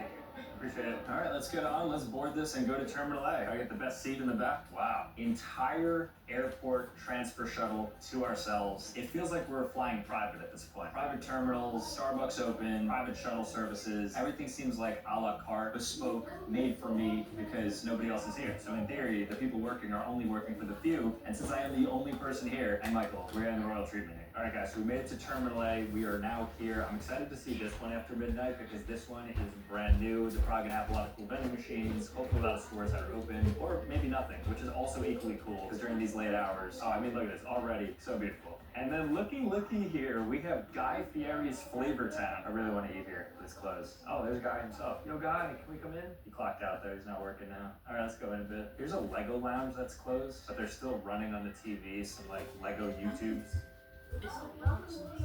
I guess you could sense us from here. Like I said, this terminal is much newer, and you can already sort of tell. Even the layout is a lot different. The other one has 3 separate wings. This one is just kind of like one mega wing in a sense. And they have better restaurants here as well. So here's Jersey Mike's, which is kind of cool inside of an airport. Don't really see like a fresh subs place ever in an airport, and especially the Jersey Mike's, not like a Subway. Freshest meats, I think Jersey Mike's is like peak fast sub. They even have a Pliables. I don't know if Pliables is regional or not. They're definitely big in the Northeast and like certain shore towns, but this is peak. They are so OP. Let's see if they have functional water fountains, which I didn't even see now that I think about it. The other terminal. Maybe they shut it off after midnight though. Nope, it's on. Let's go. It's that clean New Jersey water. Ooh, we got a Shake Shack in this terminal, which is kind of crazy. I could down that right now. The hunger's starting to kick in now that it's midnight. Wait, what? They have a breakfast menu now at Shake Shack? Egg and cheese, bacon, egg and cheese? What time does this start? I mean, obviously they're not open now, but I didn't even know they made this. They have hash browns too, avocado bacon chicken. I'm gonna have to go to Shake Shack soon. All right, does not look like much activity happening down this way. Outside of a single worker. I've never seen this inside of an airport, but we have a playground right here. What? I guess it's a good idea, like if you have kids and stuff. Is this SpongeBob? It's like cursed SpongeBob. What are these games? Is this what kids are playing now? What is, I don't know what this is. What am I supposed to spin this and then make the, okay, so you have to make that? Oh, that is way too high brain effort. Just give a kid like AI and YouTube and they're fine. All right, here we go. Hop quiz. What melts in your mouth candy originated? Cotton candy. Laffy Taffy or cotton candy? If I were to sleep in any chair, it would be this chair. Look how gorgeous this chair is. Oh my gosh. Ah. USB-C outlets right here. Thermostat set to 70, which is a little high, but it's not bad for a public place. And then you have all these trees. Oh, I take the fattest nap. A few moments later. How long has it been? 5 minutes? We gotta go. Oh. Kicked out some weight. Just when I thought we found the best chair, this chair might take the cake. It's just a single lounge chair amongst a bunch of random chairs. I like the other one better. Still nobody here though. If I were to ever hide in an airport, I would just dress up as one of these mannequins and take their place. Although you have to be quite stiff. Maybe this guy. This guy has like a pose that I feel like you could hold for longer than a couple hours. What happens to no weapons in the airport? That's gotta qualify as a weapon, right? Baseball bat? Just saw an official sleeper. That guy was knocked out cold, just on the floor. Not the ideal spot to sleep, but you're never gonna have good space and nobody's gonna bother you. Do you know the official state bird? Of course, the canary. We just passed a digital billboard that said, "Hi Sam, like these are the instructions at Newark Airport," which was cool. It's like they are individually addressing me because I am the only person at this airport. I wonder if they're like geolocating me using forensics and saying, "Oh, like that Sam is the person here. Let's like now cater this to him by just inputting his name." That'd be really like big brain. So thank you Newark for targeting me. I appreciate that. We also waited there for like 30 minutes to try to find it, and we couldn't. It was like shuffling through again. So I don't know if I was hallucinating or what, but hopefully you guys just saw that. What do you know? Another 24/7 Dunkin', and they have donuts too. So I think we have to run back another donut. If we can get ourselves another Krispy Kreme, then I can compare terminal to terminal 24/7 deep wing Dunkins. All right, so this Dunkin' didn't have a normal Boston cream, so I got the Krispy Kreme Delight here that has some cream on top of it, as you can see, but otherwise it's just a normal Boston cream. This one has significantly less chocolate around the edges. The other one was like dipped in chocolate. The entire thing was drenched, covered in it. So I'm gonna give this a nice fair bite though and compare them. This is now an hour later than that one, so this has been brewing for another hour. So this has got to be super stale. Let's find out. There's nothing inside. How do you call it a Boston cream if there's no cream? All the cream is just the top. Inside, nothing. Very disappointing. All right, guys, so there you have it. That is Newark International Airport. That was actually really cool. I really enjoyed Newark into the midnight hours. I think I'm probably just going to fly at this point, 10, 11, 12 o'clock, because I really loved it there despite things being closed. So if you need a hack on how to enter airports after midnight, just buy the last possible boarding pass and then miss your flight. All right, guys, but with that being said, thank you so much for watching. I hope you enjoyed the video. If you want to see more content, make sure to click here. Otherwise, subscribe your way out, and I'll see you next time. Peace. Get up to 70% off store buy at Michael's Black Friday sale. Score epic deals on trees, decor, floral, and greenery. Plus, save big on creative things like yarn, frames, art supplies, jewelry, and more. Shop now in store or at michaels.com.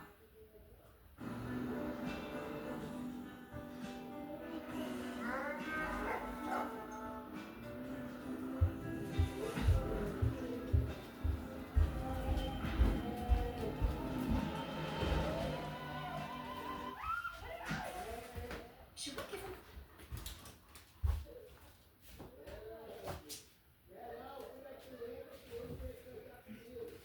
Recently I had a dilemma because I was on Uber Eats about to order something for dinner, but then I realized I have no idea what I want to eat. And I thought it would be a cool feature if some of these apps had embedded within them a surprise me feature that basically brings to you some random food. And so that is what we were doing today by going on apps like Uber Eats, DoorDash, McDonald's, Pizza Hut, etc. and having them surprise us with food. So I have no idea what we're about to get delivered. It could be on menu, it could be off menu, it could be employee special, it could be disgusting, but it is in the hands of the employees. This should be a lot of fun. I saw Addy Ballard do a similar video at drive-thrus, thought it would be fun to adapt to delivery apps. So shout out to him and shout out to you guys, because we have a lot to do, so grab your popcorn and let's do this. So the way we're going to do this is that on different apps like DoorDash and Uber Eats, what you can do is open up the app, and then when you go to a restaurant, so here's Pizza Hut for instance, when you click into it and you're ordering an item, let's say we're creating your own pizza, you're able to scroll all the way down, and then in most cases you're able to add special instructions. And then you have some characters here to write ultimately what you want to have. So in the case of all these restaurants, I'll just be writing, "Please surprise me," and then you click done, and then we're good. And in order to give them ample budget to do what they want, I'm just going to go ahead and order the most expensive thing. So in the case of Pizza Hut, I'll order like a large original stuffed crust pizza with something else like beef to throw this to $28, so then it can work within that budget to ultimately give me something that they want. Now I will note that some restaurants don't have it, so we won't be able to do every single one because, let's see, for instance, okay, my local Five Guys, for instance, won't be able to do it, but we will do our best to get as many fast food restaurants from DoorDash or Uber Eats on here, and I think it should be good. But for this first one, how about we actually start off with Pizza Hut? And since I actually have 30 characters, I wrote, "Please surprise me for vid." So that's going to be the template that I use, so hopefully because it's going to be recorded, maybe they feel the need to give me like the best or the craziest item. I just want to increase the chances they give me something crazy.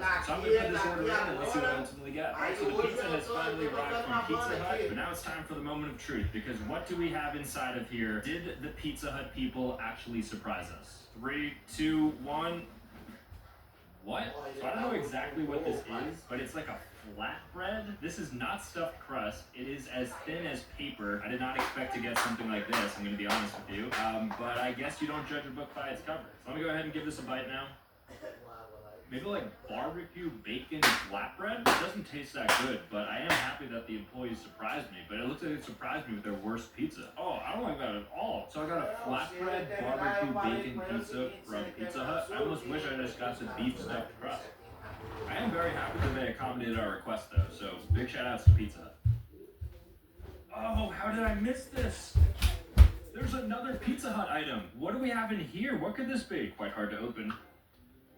Oh my gosh, we have in here some dessert. I don't know what it is. It has a lot of sugar on it, and it has a lot of like chocolatey smell to it. So I feel like this is like a molten chocolate lava bite. Did they really just do this for me? That's actually so nice of them. I want to call them, I don't even know where Pizza Hut would be, but I want to call them up and say thank you so much. The value of this plus this certainly probably gets close to what I actually spent, so I mean, to be honest. But let's give this a taste. What a nice little surprise by them.